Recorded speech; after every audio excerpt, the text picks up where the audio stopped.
আমরা জানতে চাই বারবার এই যে 626 জন বা 27 জন যে নাম্বার, এই এখতিয়ার আপনাকে কে দিয়েছে? তাদেরকে নিরাপত্তা দিয়েছেন ভালো কথা, তাদেরকে ছেড়ে দেওয়ার অধিকার কে দিয়েছে? কে কাকে দিয়েছে? সেনাপ্রধানকে আজকে অনেক বেশি অ্যাগ্রেসিভ মনে হলো আর কি, মানে এতটা অ্যাগ্রেসিভ কিন্তু তার যে আচরণ বা তার সম্পর্কে আমরা যতটুকু জানি এটা ঠিক যায় না তার সাথে আর কি। তিনি বর্তমান পরিস্থিতিকে, দেশের সার্বিক পরিস্থিতিকে অরাজক পরিস্থিতি হিসেবে বর্ণনা করেছেন এবং বলেছেন যে সময়ের সাথে সাথে পরিস্থিতির আরো অবনতি হচ্ছে। তিনি বলেন যে আইন শৃঙ্খলা বাহিনী, বেসামরিক প্রশাসন সহ সকল সংস্থা ভেঙে পড়েছে, পুনর্গঠিত হতে পারছে না, শুধুমাত্র সশস্ত্র বাহিনী এখন পর্যন্ত টিকে আছে। ম্যাজিস্ট্রেসি পাওয়ার নিয়ে আর্মি মাঠে গত প্রায় 6 মাসের বেশি। এই অরাজক পরিস্থিতি সেনাপ্রধান যদি ঘোষণা করেন, এর দায় কার ঘাড়ে এসে বর্তায় মনে করেন আপনি? ফার্স্টে আমি বলি যে আমার চাকরির লাইফে আমি এই ম্যাজিস্ট্রেসি পাওয়ার পাই নাই। সো ম্যাজিস্ট্রেসি পাওয়ার ছাড়াই আমরা যখনই দায়িত্ব পালন করেছি, সেনাবাহিনী যখন গ্রাউন্ডে ছিল তখন এমনি আইন শৃঙ্খলা পরিস্থিতি ভালো ছিল। This is the first time magistracy পাওয়ার সহ গ্রাউন্ডে আছে। কারণটা কি? এই ম্যাজিস্ট্রেসি পাওয়ার নিয়ে গ্রাউন্ডে আছে থেকে উনি যেটা করতেছে, কেউ গিয়া মব গিয়া আওয়ামী লীগের কাউরে আগুন দিতেছে, বাড়ি আগুন ওখানে গিয়ে আওয়ামী লীগকে সেভ করতেছে, আওয়ামী লীগের প্রপার্টি ইয়া করতেছে। উনি জাস্ট এই মেইন এফোর্টটা লাগতে হচ্ছে আওয়ামী লীগের লোকজনকে ইয়া করার জন্য। জুনিয়র লেভেলের তো অফিসারদের ইয়া নাই। আমি আপনাকে বলি যে আপনি তো নিউ ইয়র্কে আছেন, বর্তমানে আমাদের আলগা মোমেন যে আছেন উনি নিউ ইয়র্কে আছেন, চলে আসছেন, অনেকদিন পরে আসছেন। এবং কিছুদিন আগে একটা প্রাইভেট অনুষ্ঠানে উনি জেনারেল ওয়াকারের প্রতি কৃতজ্ঞতা প্রকাশ করেছেন আর কি, বিভিন্ন কথার মাধ্যমে। সো এটা তো আমাদের কাছে ক্লিয়ার, ইটস নট, মানে অ্যাকচুয়ালি 626 এটা একটা ফিকটিশাস নাম্বার, মানে আমার মতে হচ্ছে জাস্ট ফিডিং করছে ওই জায়গায়, বাট অন গ্রাউন্ডে এই সংখ্যাটা অনেক বেশি। এবং এই যে কিছু কিছু লোকজনকে, ইভেন আমাদের সেনাবাহিনীর লোক, বিজিবির লোক, তারা ওই বর্ডার পর্যন্ত পার করে দিয়ে আসছে, এয়ারপোর্টে যেতে সাহায্য করেছে। আমি আপনাকে ইয়াতে বলেছিলাম যে জিয়াউল আহসানকে যখন এয়ারপোর্টে পাঠানো হয়, it is ASU, army security unit এবং ডিজিএফআই দুজনে মিলে ওরা যখন পাঠাচ্ছে, এবং যারা অফিসার ওখানে আছেন ফ্রাস্ট্রেটেড হয়ে যে তাকে ছেড়ে দিচ্ছে, তখন আমাকে ফোন করে, আমি তখন লাইভ করি, এবং পাশাপাশি যখন তারা সমস্ত অ্যাক্টিভিটিস এটার উপর ইয়া করে এবং তাকে জায়গা দেন। এই জিয়াউল আহসান থেকে শুরু করে এখন পর্যন্ত যতগুলো আছে সবগুলো বিষয় জেনারেল ওয়াকার দায়ী। সো এখানে মানে হচ্ছে কি মুস্তাফিজ ভাই, আমরা যে বিষয়গুলো আসলে জানতে চাই, যে বিষয়গুলো, যেমন ধরেন তিনি আরেকটা পয়েন্টে বলছেন যে সেনাবাহিনী অক্লান্ত ভূমিকা রাখছে 5ই আগস্টের পর থেকে। হ্যাঁ, অবশ্যই চেষ্টা করছে, অবশ্যই, এবং এই ব্যাপারে তো কোনো দ্বিমত নাই। যখন পুলিশ ছিল না, যখন পুলিশ সব পালিয়ে গেছে, সেনাবাহিনী রোলটা প্লে করেছে। কিন্তু তারপরেও তিনি বলছেন, এখানে দেখেন, অক্লান্ত ও নিঃস্বার্থ ভূমিকা সত্ত্বেও বিভিন্ন মহল হতে সেনাবাহিনী ও সেনাপ্রধানকে টার্গেট করা হচ্ছে। সেনাবাহিনীকে কেউই টার্গেট করছে না, আমি প্রথমেই বলেছি। এবং যে কথাগুলো আপনি বলছেন, আমরা জানতে চাই বারবার এই যে 626 জন বা 27 জন যে নাম্বার, এই এখতিয়ার আপনাকে কে দিয়েছে? তাদেরকে নিরাপত্তা দিয়েছেন ভালো কথা, তাদেরকে ছেড়ে দেওয়ার অধিকার কে দিয়েছে? কে কাকে দিয়েছে? এইটাই আমি একটা জিনিস বলি, যখন 5ই আগস্টের পরে, আগস্টের মধ্যেই আমাকে অ্যাকচুয়ালি একটা সার্ভিং অফিসার, ক্যাপ্টেন, যে সাভার এলাকায় ছিল, সে আমাকে ফোন করে বললো যে স্যার, আমি জানি যে আওয়ামী লীগের এই নেতার পাশে অস্ত্র আছে, আমি যখন অপারেশন করছি আমার অস্ত্র দিয়ে দেওয়া আছে না।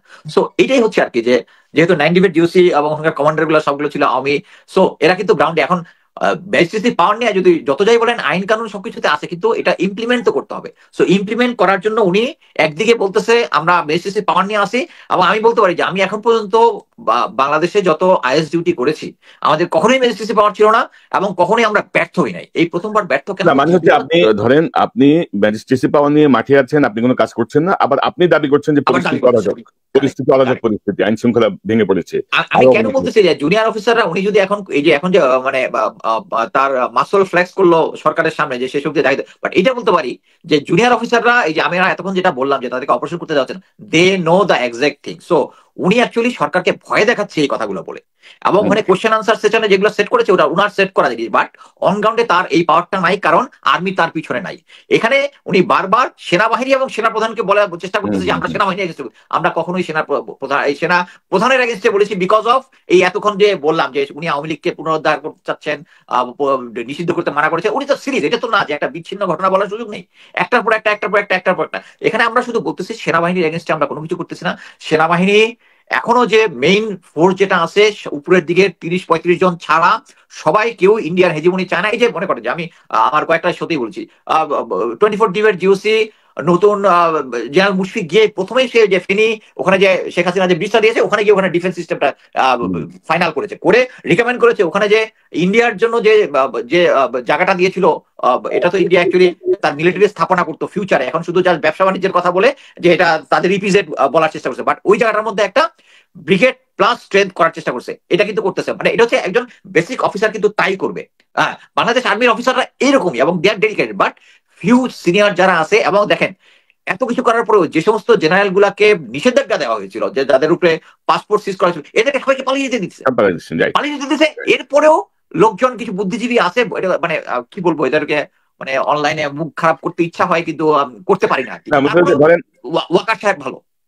ধরেন একটা বিষয় বলবো যে ধরেন তারপরে ধরেন এই গত 10 মাসে যে কাউন্টার কু বা প্রতি বিপ্লব এই জাতীয় কিছু হয় নাই, এটা একটা ভালো সাইন আমি মনে করি। কিন্তু ধরেন এই যে গদবাঁধা কথা, দেশে বিদেশি স্বার্থান্বেষী মহলগুলো পরিস্থিতিকে আরো অবনতি ঘটাতে চাচ্ছে। তো দেশে বিদেশি স্বার্থান্বেষী মহল কাজ করতেছে ইন্ডিয়া এবং আপনার সাবেক অভিভাবক হাসিনা। তারপরে দেখেন যে তিনি বলছেন যে জাতিসংঘ কর্তৃক জুলাই আগস্ট বিষয়ে যে প্রতিবেদন তৈরি করা হয়েছে তাতে সেনাবাহিনীর কোনো বক্তব্য নেওয়া হয়নি।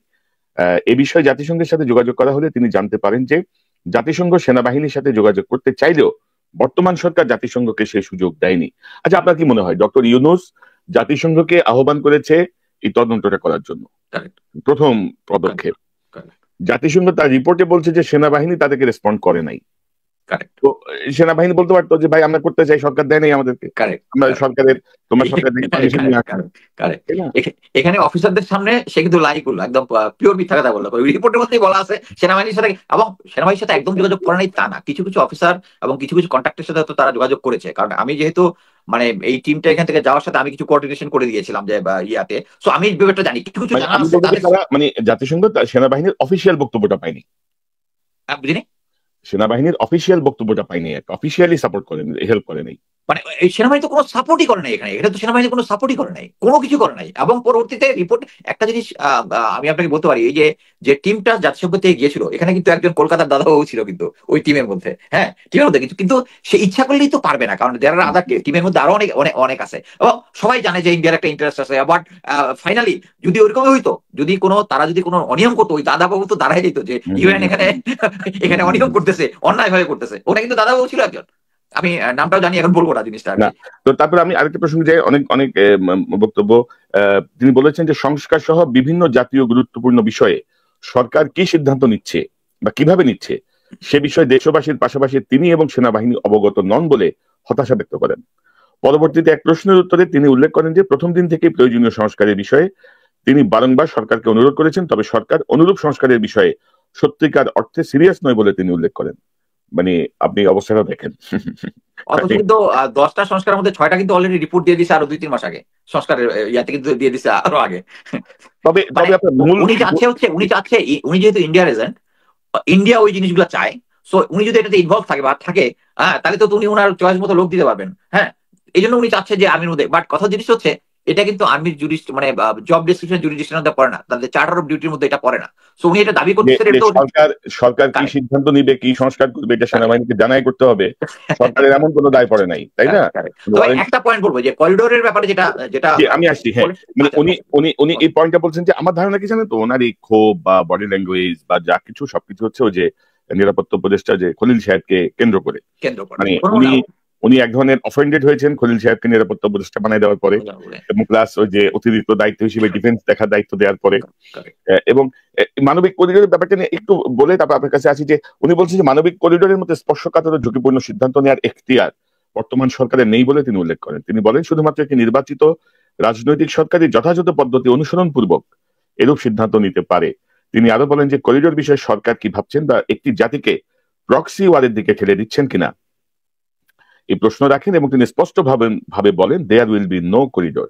এই যে অডাসিটি, এই যে ধৃষ্টতা, মানে এটা কোনোভাবে সরকার কি সিদ্ধান্ত নিবে, আমি দিচ্ছি আপনাকে, সরকার কি সিদ্ধান্ত নিবে, এটা এই যে কথাটা বলা, এটা যে কত বড় অবাধ্যতা এবং এবং এটা হচ্ছে আপনার প্রফেশনাল কোড অফ কন্ডাক্টের সুস্পষ্ট লঙ্ঘন। এবং আমি আপনার কাছে ক্লু দেই, সরকারের এই প্রসঙ্গটা যেটা তিনি বলছেন যে মানবিক করিডোরের বিষয়টা, এই বিষয়টা কিন্তু আসলে এখানে প্রথম উত্থাপন করে হচ্ছে আমাদের ভারতপন্থী যেই পররাষ্ট্র উপদেষ্টা আছে, তৌহিদ হোসেন, তিনি বলে ফেলছেন যে রাখাইনে মানবিক করিডোর দেওয়ার নীতিগত সিদ্ধান্ত বাংলাদেশের, কিন্তু এই নীতিগত সিদ্ধান্ত কোথায় নিয়েছে, কারা নিয়েছে, এই জাতীয় কোনো তথ্য কিন্তু আর পাওয়া যায়নি। পরবর্তী দিনে অর্থাৎ এই তৌহিদ হোসেনের এই বক্তব্যের দিনই বা পরদিনই প্রেস সচিব বলেছেন যে রাখাইনে মানবিক করিডোর স্থাপন নিয়ে সিদ্ধান্ত হয়নি। অর্থাৎ এটা যে তৌহিদ হোসেনের যে রুট, সেই রুটের একটা অ্যাডভাইস থেকে যেটা হয়েছে এটা মোটামুটি ক্লিয়ার।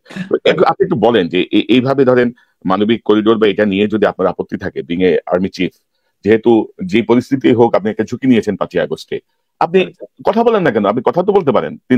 যদিও কথা হয়েছে, 3 বাহিনী প্রধান সহ উপদেষ্টার সঙ্গে ডক্টর ইউনূসের সাথে বৈঠক করেছেন, কিন্তু আপনি এইভাবে বলতে পারেন কিনা? আপনি একটু শুনি যে কোড অফ কন্ডাক্ট কি বলে।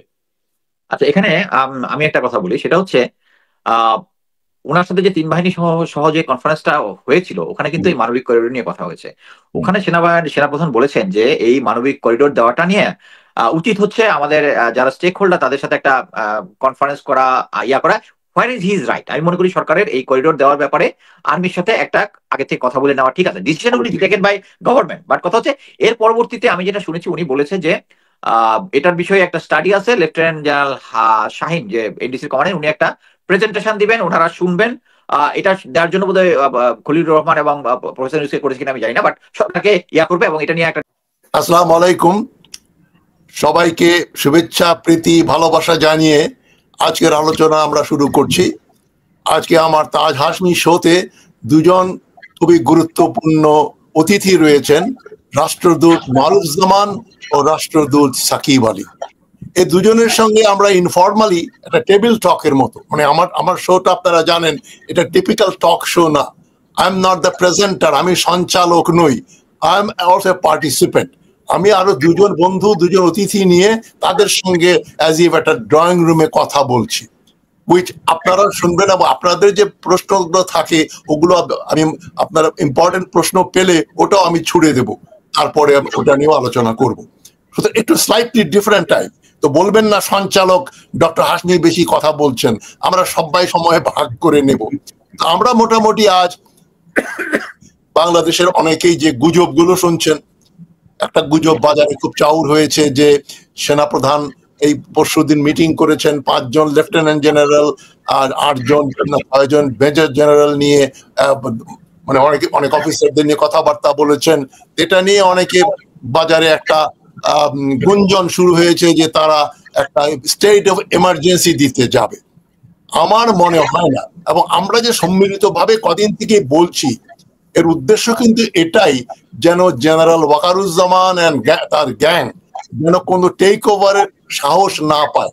আপনাদের মনে আছে পরশু দিনের আগের দিনে আমি একটা অনুষ্ঠান করেছি যে এই যে ঈদের ছুটি ডক্টর ইউনূস চীনে যাবেন, এই ফাঁকে তারা একটা গন্ডগোল কিছু করতে পারে। This is to forewarn them as well as you, তাদেরকেও সতর্ক করে দেয়া যে তোমরা এই ধরনের যদি চিন্তা করে থাকো তার আমরা কিন্তু প্রতিরোধ করব, এবং জনগণকে জানিয়ে দেয়া। আমি মনে করি আমাদের সোশ্যাল মিডিয়াতে, ইউটিউবে আমরা যারা ব্লগার্স, তাদের একটা দায়িত্ব জনগণকে মানে সচেতন করে, একটা ওয়ার্স্ট সিনারিও কি হতে পারে সেই আশঙ্কাটা প্রকাশ করা, এটা কোনো গুজব না, যাতে উভয় পক্ষেই জেনে যায়, তারাও জানুক যে এরকম নিয়ে আলোচনা হয়েছে, আমরা এখন কিছু করতে গেলে ঝামেলা হবে। কারণ এটা তো অনেকেই দেখেন, সরকারের লোকজনও দেখেন, সরকারের বাইরের লোকজনও অনুষ্ঠান দেখেন। সুতরাং আজকে আমরা আলোচনা করব বর্তমান যে ডেভেলপমেন্ট হচ্ছে। ডক্টর ইউনূস চীনে যাবেন, ভারত অলরেডি, ভারতের পররাষ্ট্র মন্ত্রী উনি তো বলেই দিয়েছেন যে বাংলাদেশের ব্যাপারে তো আমরা বোধহয় হেরে গেছি। দ্যাটস এ ক্যান্ডিড কনফেশন যে আমরা বাংলাদেশকে আমরা নিয়ন্ত্রণ করতে পারি নাই, এবং এইটা সুব্রমণিয়াম যেটা বললেন। তো ওই একটা দিক আছে, ভারত অতটা কনফিডেন্ট না যখন ডোনাল্ড ট্রাম্প এসছেন যা ইচ্ছা তাই করব বাংলাদেশে, সেটা সম্ভব হবে না। বিশেষ করে জনগণ, ছাত্র জনতা, আপামর জনতা যেরকম ভাবে তারা অ্যান্টি হাসিনা, এবং তার একই পরিমাণে বা ওটা কোয়ান্টিফাই করা যাবে না কতটা অ্যান্টি আওয়ামী আর কতটা অ্যান্টি ইন্ডিয়া, বা দুটোকে মিলিয়ে আমরা বলতে পারি বাংলাদেশের মানুষজন আওয়ামী লীগ এবং ভারতের নাম শুনতে পারে না। সুতরাং আমাদের এত ভয় পাবার মতো কোনো পরিস্থিতির সৃষ্টি হয়নি। আমরা তো ডক্টর ইউনূসের চীন ভ্রমণ এবং এই ভ্রমণের সামরিক ও বেসামরিক তাৎপর্য short term and long term তাৎপর্য এগুলো নিয়ে আলোচনা করব। আমাদের সঙ্গে দুজন অতি বিচক্ষণ রাষ্ট্রদূত রয়েছেন, আমার চাইতে তারা এইসব ব্যাপারে অনেক অনেক অনেক বেশি জ্ঞানী। সুতরাং আমি প্রথমেই রাষ্ট্রদূত মারুফুজ্জামানকে আহ্বান করব এই ব্যাপারে একটু আলোকপাত করার জন্য। মারুফুজ্জামান সাহেবের একটা পরিচয় কিন্তু আপনাদের অনেকেরই জানা, যে তিনি কিন্তু আয়না ঘরের একজন ফিরে আসা বেঁচে থাকা একজন বন্দী, তাকে আয়না ঘরে আটকে রেখেছিল হাসিনা কয়েক বছর। তো উনি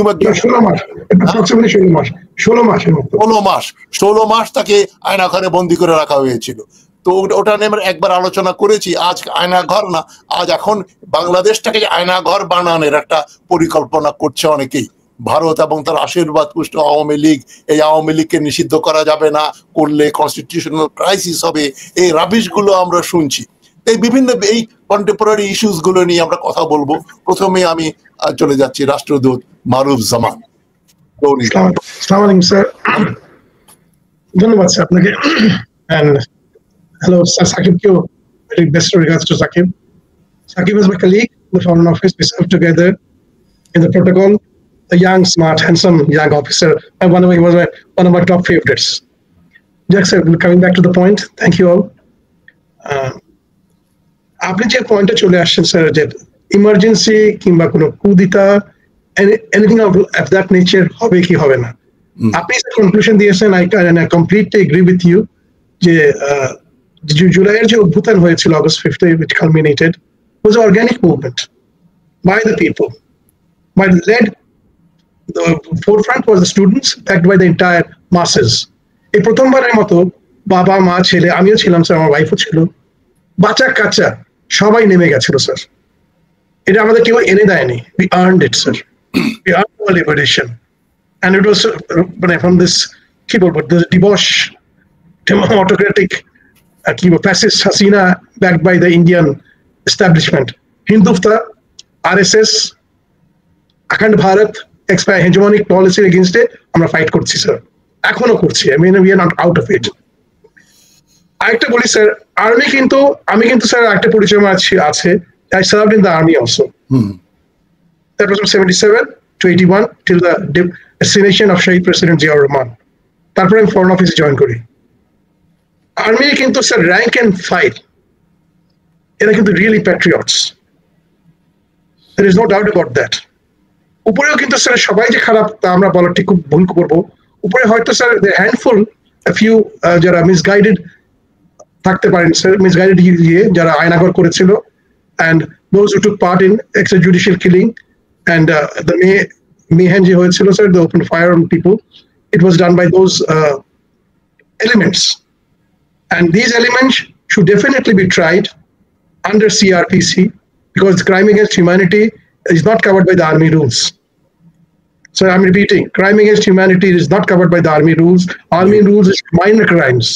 These are major crimes against humanity. Murder, rape, is not covered by the armed forces rules.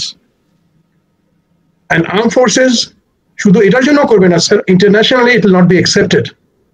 Volker Turk যে মেসেজটা পাঠিয়েছিলেন, it was not disseminated.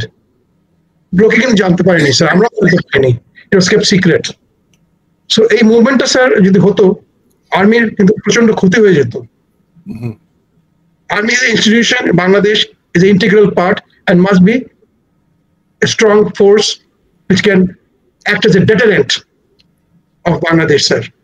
Remember, sir, Bangladesh কিন্তু কোনো strategic depth নাই. Our security is offensive defense. So, sir, এই পরিপ্রেক্ষিতে এই দিকটা একটু এলাবোরেট করেন, অনেকেই বুঝবেন না যে ওই ডেপথ, স্ট্র্যাটেজিক ডেপথটা কি জিনিস। আমাদের দেশে কিন্তু স্যার খুব ছোট্ট একটা দেশ, একদিক থেকে আরেকদিক যেতে গেলে আধা ঘন্টার মধ্যে পার হয়ে চলে যাওয়া যায়। এয়ারক্রাফটের জন্য স্যার, ফাইটার এয়ারক্রাফট প্রবলি 2-3 মিনিটের মধ্যে চলে যাবে ফ্রম ম্যাক 3 ম্যাক 4 স্পিডে from one end to the other, from south to north. Calcutta থেকে উঠবে, বমিং করে দিয়ে মিসাইল ছেড়ে আগরতলায় গিয়ে ল্যান্ড করবে। আমাদের যাওয়ার কোনো জায়গা নাই। অথচ আমরা যদি ইন্ডিয়াকে হিট করতে চাই, maximum will go is Calcutta, it will have no effect. Seven Sisters আর পাহাড়, আপনি বাগডোগরা যেতে পারেন, আপনি হয়তো সেভেন সিস্টার্স উপরে মারতে পারেন, এছাড়া আপনি মারার কোনো ক্ষমতা আপনার নাই sir. So our position will be to capture Indian territory and fight within them and fight from them. Right. Within India, আমরা প্রথমে হবে offensive, capture Indian territories, capture Calcutta, go further down, and let the battle start from there. By the time they come to our borders, they will be devastated themselves. Move into Seven Sisters, move into Agartala, cut off করে তো কোনো ব্যাপারই না sir, cut off Agartala sir. ওদের chicken neck আছে, আমাদের chicken neck আছে sir. Right. আমাদের রংপুর ফেনী চিকেন নেক, আমাদের রংপুরের চিকেন নেক। আপনারা যেটা আমরা শিলিগুড়ি বলি, আমরা নিজেটা দেখছি না sir, we are not defending our own chicken necks. Right. So sir এই সকলের পরিপ্রেক্ষিতে sir this is strategic death. আর এটা কিন্তু এলাবোরেট করতে গেলে কিন্তু আমরা স্যার মেইন ফোকাস থেকে অনেক দূর চলে যাবো sir. Army built up, Air Force, the entire civil defense will come in. It's a big topic sir on its own. জি। আপনি কথা বলতে চাইলে বলতে পারেন, কিন্তু স্যার আপনি অন্য কোথায় মুভ করতে পারবেন না। আজকে আমরা টাচ করব যে আমাদের আর্মি, নেভি, এয়ার ফোর্সের কি কি ডেফিসিয়েন্সি আছে, এগুলা পিপুলকে একটু বলে দেওয়া দরকার। তবে আমরা ওটার উপর আরেকবার পরে আমরা বিশদ আলোচনা করব। একজন আর্মি, এয়ার ফোর্স, ডিফেন্সের পার্সোনালকে নিয়ে আসবো, আমরা রিটায়ার্ড কোনো জেনারেলকে আনবো, then we will have a fruitful discussion. I can give you also a good deal of information sir. G G. I study because geopolitics is my favorite subject area of expertise sir. So defense এর কয়টা কি আছে, air ফোর্সের কয়টা plane আছে, কি অবস্থায় আছে, নেভির কয়টা ফ্রিগেট বা কয়টা করভেট আছে, রাডার কি আছে স্যার, মিসাইলস কয়টা বলতে পারবো না স্যার কি অবস্থা, I can tell you. এটা জানা উচিত, পরে আমরা আলোচনা করব। এটা আসলে স্যার ডেভেলপমেন্ট এটা আপনি চিন্তা করেন sir, do you want to expose our strength and weakness? এটা আপনার টাচ করতে পারেন Shakib, what do you feel? এটা কিছু কিছু হয়তো নাম্বার এত বেশি বলার দরকার নাই, আর ওনারাও জানে আপনার জেনারেল নাম্বার যেগুলো সেগুলো ইন্ডিয়া জানে। ইন্ডিয়া সবই জানে, ইন্ডিয়া কি না জানে। যেটা জেমস উইকলিতে লেখা আছে সেটা কিন্তু already public knowledge, you can discuss that. Okay, numbers sure we will. আজকে স্যার এখন করতে চান নাকি সাবসিকুয়েন্টলি পরের? আমরা হিন্ট করতে সাকিব বলে যেটা জেমস উইকলির কথা বললেন, এই জেমস উইকলিটা কি অনেকেই হয়তো জানেন। জেমস ডিফেন্স উইকলি হলো, আপনি যা বলেন প্লিজ। না আপনি বলেন, বলেন। ইউকে এর একটা ফেমাস ওয়ার্ল্ড ওয়াইড গ্লোবাল একটা defence magazine, very expensive, very reliable, 100% ওরা কোনো বাজে কথা বলে না। And ওখানে ফ্রি অ্যাক্সেস পাওয়া খুব ডিফিকাল্ট স্যার, এই জন্য আগে I used to subscribe to that when I was abroad, কিন্তু এখন এই খুব দামি স্যার, এই জন্য আমি কিনতে পারি না। It's a reservoir of knowledge about the defense, world global defense.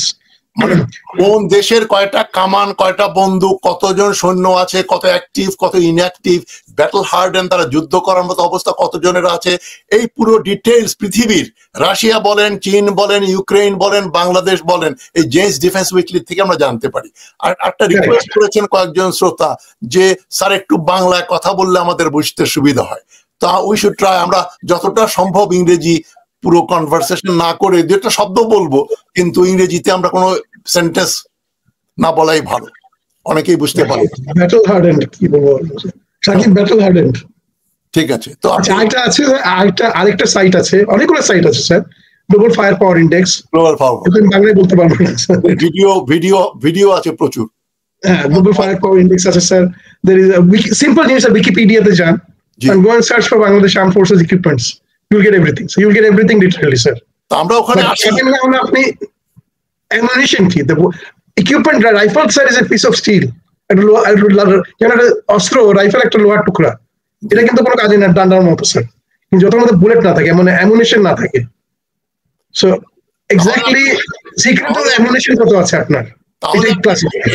এটা যখন শুরুই করলেন, এটা নিয়ে একটু বলেন যে আমাদের কি কি ডেফিসিয়েন্সি আছে, এবং এর জন্য যে বিগত সরকার, মানে 1971 সালে তাজউদ্দিনের সঙ্গে ইন্দিরা গান্ধীর সরকারের যে চুক্তি হয়েছিল যে বাংলাদেশে কোনো সেনাবাহিনী থাকবে না, বিমান বাহিনী থাকবে না, একটা মোটামুটি পুলিশ ফোর্স থাকবে, রক্ষী বাহিনীর মতো একটা জিনিস থাকবে, তারাই তোমাদের ডিফেন্সের ভারত আমাদের ডিফেন্স দেখাশোনা করবে।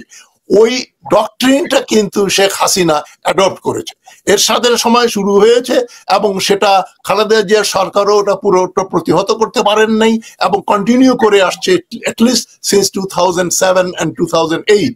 হাসিনার আমলের এই 15 বছর এবং মঈনুদ্দিনের 2 বছর মিলে আমরা আমাদের সামরিক শক্তি কতটা খর্ব করা যায়, কাগজে কলমে এত হাজার সৈন্য, এত লক্ষ, এত 10 ডিভিশন ট্রুপস, কিন্তু নিধিরাম সর্দার, ঢাল নাই, তরোয়াল নাই, নিধিরাম সর্দার। সুতরাং আরাকান আর্মিকেও রেজিস্ট করার মতো ক্ষমতা বাংলাদেশ আর্মির কতটা আছে, এগুলো নিয়ে আমরা আলোচনা করব। তো আমি যেহেতু মারুফ জামান ওটা তুলেছেন, আমরা এই পর্বটা আমরা 5-7 মিনিট 10 মিনিট আলাপ করে নিয়ে তারপরে আমরা ডক্টর ইউনূসের চীন যাত্রা এবং ভারতের রোল এবং এই যে গুজব চলছে সেনাবাহিনীর সঙ্গে ছাত্রদের দ্বন্দ্ব, কোথায় গিয়ে দাঁড়াবো, এগুলা বলে আমরা শেষ করব। তো আমরা মারুফুজ্জামান সাহেবকে জিজ্ঞেস করি একটু 5 মিনিটের জন্য যদি ইলাবোরেট করেন যে আমাদের ডেফিসিয়েন্সি গুলো কি আছে। ধন্যবাদ। ধন্যবাদ স্যার। আমাদের প্রথমে বুঝতে হবে যে ফরেন পলিসি এন্ড ডিফেন্স কিন্তু একটা কয়েন, একটা পয়সার দু part. When diplomacy fails, defense takes over. When defense fails, diplomacy takes over. So এটা কিন্তু পিঠাপিঠি। আমাদের ফরেন পলিসি দেখলেই বুঝতে পারবেন যে কিরকম দুর্বল একটা, মানে কোন ফরেন পলিসি বলতে কিছু আছে কিনা স্যার, ইউ ডোন্ট নো। এটা সবাই আমরা সাবসার্ভিয়েন্ট, আমরা মানে ইন্ডিয়াকে নিচে যা বলছি আমরা ইন্ডিয়ার কথা মতো চলছি। এবং এটা যুগ মানে 2000 আপনি যেটা বলেছেন কারেক্টলি স্যার, এর 7 সাল থেকে শুরু হয়েছে এবং এটা শেষ হচ্ছে এখন। আশা করি স্যার, দোয়া করি আল্লাহর কাছে যেন এটা শেষ 5 আগস্টে হয়ে গেছে, আশা করি স্যার। আমাদের সেনাবাহিনীর, আমি শুধু বলবো না স্যার, আর্মি, নেভি, এয়ারফোর্স এবং সিভিল ডিফেন্স সব মিলেই হয় আপনার ডেটারেন্স। লাস্ট যদি আমার মনে পড়ে স্যার, কোথাও যদি কখন বাংলাদেশে একটা এক্সারসাইজ সত্যিকারের হয়েছিল স্যার, এটা 1981 হয়েছিল, 81 প্রেসিডেন্ট জিয়াউর রহমান, সেটা ছিল এক্সারসাইজ আয়রন শিল্ড। আর্মি কিন্তু স্যার এন্টায়ারলি যুদ্ধ করে না, এন্টায়ার নেশনটা যুদ্ধ করে। Resource of the entire nation is taken into account. BDR, answer, BDP, everything sir, civil defence, civil যত আর্মস, যেগুলো ট্রান্সপোর্ট আছে, সবকিছু ইন্টিগ্রালি করে কিন্তু স্যার দেশের যুদ্ধ হয়। কিন্তু স্যার আপাতত স্যার আমাদের আর্মির যে অবস্থা বা আমাদের নেভির বা ডিফেন্সের যে অবস্থা খুবই করুণ, আমি বলবো sir. Let's start with air force. ঠিক আছে, এয়ারফোর্সে আমাদের কি আছে স্যার? আমাদের সেই শেখ হাসিনা সেই কবে অনেক চুরি করেছে, এটা নিয়ে করাপশন চার্জ হয়েছিল, কটা মিগ এনেছিল 8টা MiG 29s, which are old, obsolete। আমি এখন বাংলাদেশে কিভাবে বলবো, জেনারেশন কার্যকর না, এগুলো স্যার এখন চলেও না মনে হয়। এগুলো সেরেমনি স্যার ওই যে 26শে মার্চ 25শে মার্চ 2-3টা হতে উঠায়, কোন রকম পাঠায় বেলারুসে, কোথাও রাশিয়াতে এখন যোগাযোগ নাই, ওইগুলো সার্ভিসিং করে নিয়ে আসে। এর মধ্যে কিন্তু অ্যামুনিশনও নাই, আর্মসও নাই, মিসাইল। আর মিসাইলস তো sir is called BVR, beyond visual range. এখন সবগুলোই sir beyond visual, fire and forget, beyond visual range. হয়তো আপনার স্যাটেলাইট গাইডেড, কিংবা আপনার ইনফ্রারেড সিকিং, কিংবা আপনার রেডার হোমিং। আপনি এখন এগুলো বাংলায় তো মানে সোজা কথা বলেন যে এগুলো ইন্ডিয়ার অভ্যন্তরে পৌঁছানোর মতো শক্তি আমাদের নেই। না, আমাদের সেরকম কিছুই নাই স্যার। লিটারালি আমাদের শুধু মানে ইন্ডিয়া স্যার হাসিনার থ্রুতে কয়েকটা ট্রেনিং এয়ারক্রাফট এনেছে স্যার, তাই চায়না থেকে, আর কয়েকটা এখন ছোট ছোট প্লেন এনেছে জার্মানি থেকে, যেগুলো যে বাচ্চাদের খেলানো প্রাইভেটলি সবাই করে। এছাড়া কিন্তু আমাদের এয়ারফোর্স বলতে নীল ফায়ার পাওয়ার যদি বলেন আপনি, মিসাইলস আমাদের এরকম নাই। 2016-এ চায়না আমাদের একটা অফার দিয়েছিল, a few $billion on soft credit। Soft ক্রেডিটে কি বলবো স্যার, নমনীয় হারে সুদের ইয়েতে তারা আমাদেরকে প্রচুর অস্ত্র দিবে। তার মধ্যে জেট-10Cs, যে তখন জেট-10Cs ছিল না, জেট-2 সিরিজ ছিল, ট্যাঙ্কার ছিল, এয়ার রিফিউলার ছিল, মিসাইলস ছিল। কিন্তু আমাদের হাসিনা গভর্নমেন্ট সেটা অ্যাকসেপ্ট করে নাই স্যার। ভারতের চাপে, নিশ্চয়ই ভারতের চাপে। এই যে শুরু হলো, এরপর থেকে একটা কিছুই স্যার কিন্তু কিনেছে হাসিনা, কিন্তু হয়তো বোট কিনেছে, কিন্তু তার মিসাইল কেনা হয়নি। আমার প্ল্যাটফর্ম আছে আমার হয়তো নেভিতে, কিন্তু তার পিছনে মানে প্ল্যাটফর্ম জাহাজ আছে কিছু, কিন্তু তার মিসাইল, যেটা মিসাইল কিন্তু কি বলবো, ক্ষেপণাস্ত্র, ওইটা আমাদের নাই, সেই পরিমাণেও নাই। আর প্রত্যেকটা জিনিস মনে রাখবেন স্যার, এটা শেলফ লাইফ থাকে, everything has expiry date. Missile গুলো এক্সপায়ার হয়ে গেলে they are fired as dummy training exercises. So আমাদের যে রিপ্লেনিশমেন্ট করা, সেটা কিন্তু করা হচ্ছিল না। প্রতি বছরই কিনতে হবে স্যার। নিয়ম হলো যে কোনো একটা দেশের 2% minimum of GDP has to be spent on defence, কিন্তু আমাদের সেটা নাই। এখন স্যার ইমার্জেন্সি হিসাবে দেশের 4-5% অন ডিফেন্স করতে হবে, but on soft term loan. কারণ আমাদের সেই ফরেন এক্সচেঞ্জ রিজার্ভও নাই। আমরা যে অস্ত্র কিনবো স্যার টার্কি থেকে, সে টাকা আমাদের কোথায়? আমাদের ক্যাশ রিজার্ভ তো নাই স্যার, ফরেন কারেন্সি সেরকম। Hasina has destroyed it, 35 billion থেকে এখন হয়তো কত 15, 16, 17 বিলিয়ন আছে, I don't know sir exactly. সেই টাকা তো আমরা 3 মাসে রিজার্ভ রাখতে হবে। একটা আমাদের $6 বিলিয়ন যদি মান্থলি ইম্পোর্ট হয়, তাহলে $8 বিলিয়ন মিনিমাম রাখতেই হয় আমাদের রিজার্ভে। সেটাও কি আছে স্যার আমি জানি না। আর আর্মির অবস্থা সেটাও বলেন, আর্মি নেভি তাদের ডেফিসিয়েন্সি। আর্মি নেভির জন্য স্যার মিনিমাম এখন সফট টার্ম লোন একমাত্র কে দিবে? টার্কি দিতে পারবে না, তাদের নিজের তারা ব্যবসা জানে। ওয়েপন সেল তো পৃথিবীর একটা বড় ব্যবসা, ট্রেড যেটা আপনি বলেন, ট্রেড ওয়ার, ট্রেড সেল করা অস্ত্র সবচেয়ে বড় ব্যবসা পৃথিবীতে। টার্কি সেল করে পাকিস্তানের সেই ক্ষমতাও নাই আমাদেরকে দিবে, ওরা চেষ্টা করে বিক্রি করতে। আর Pakistan technologically not at par with China, or China is China is the next, let's say right now sir, probably it's at par with the United States on certain issues, সবকিছু না, অল্প কিছু ইস্যুসে। even still China এর কাছে trillions and trillions of dollar reserve আছে। একমাত্র আমাদেরকে দিতে পারলে কি চায়নাই দিতে পারবে। এখন আমরা চায়নাকে যদি ইন্ডিয়া আমাদেরকে, এই যে আমাদের চিফ অ্যাডভাইজার আগামী পরশু যাবেন চায়নায়, সেটার জন্য কত খেলা চলছে দেশে স্যার, কত রকম রিউমার্স, কত রকম স্যাবোটাজ। এটা হচ্ছে কেন? যেন চায়না বেশ কোন রকমই না করতে পারেন।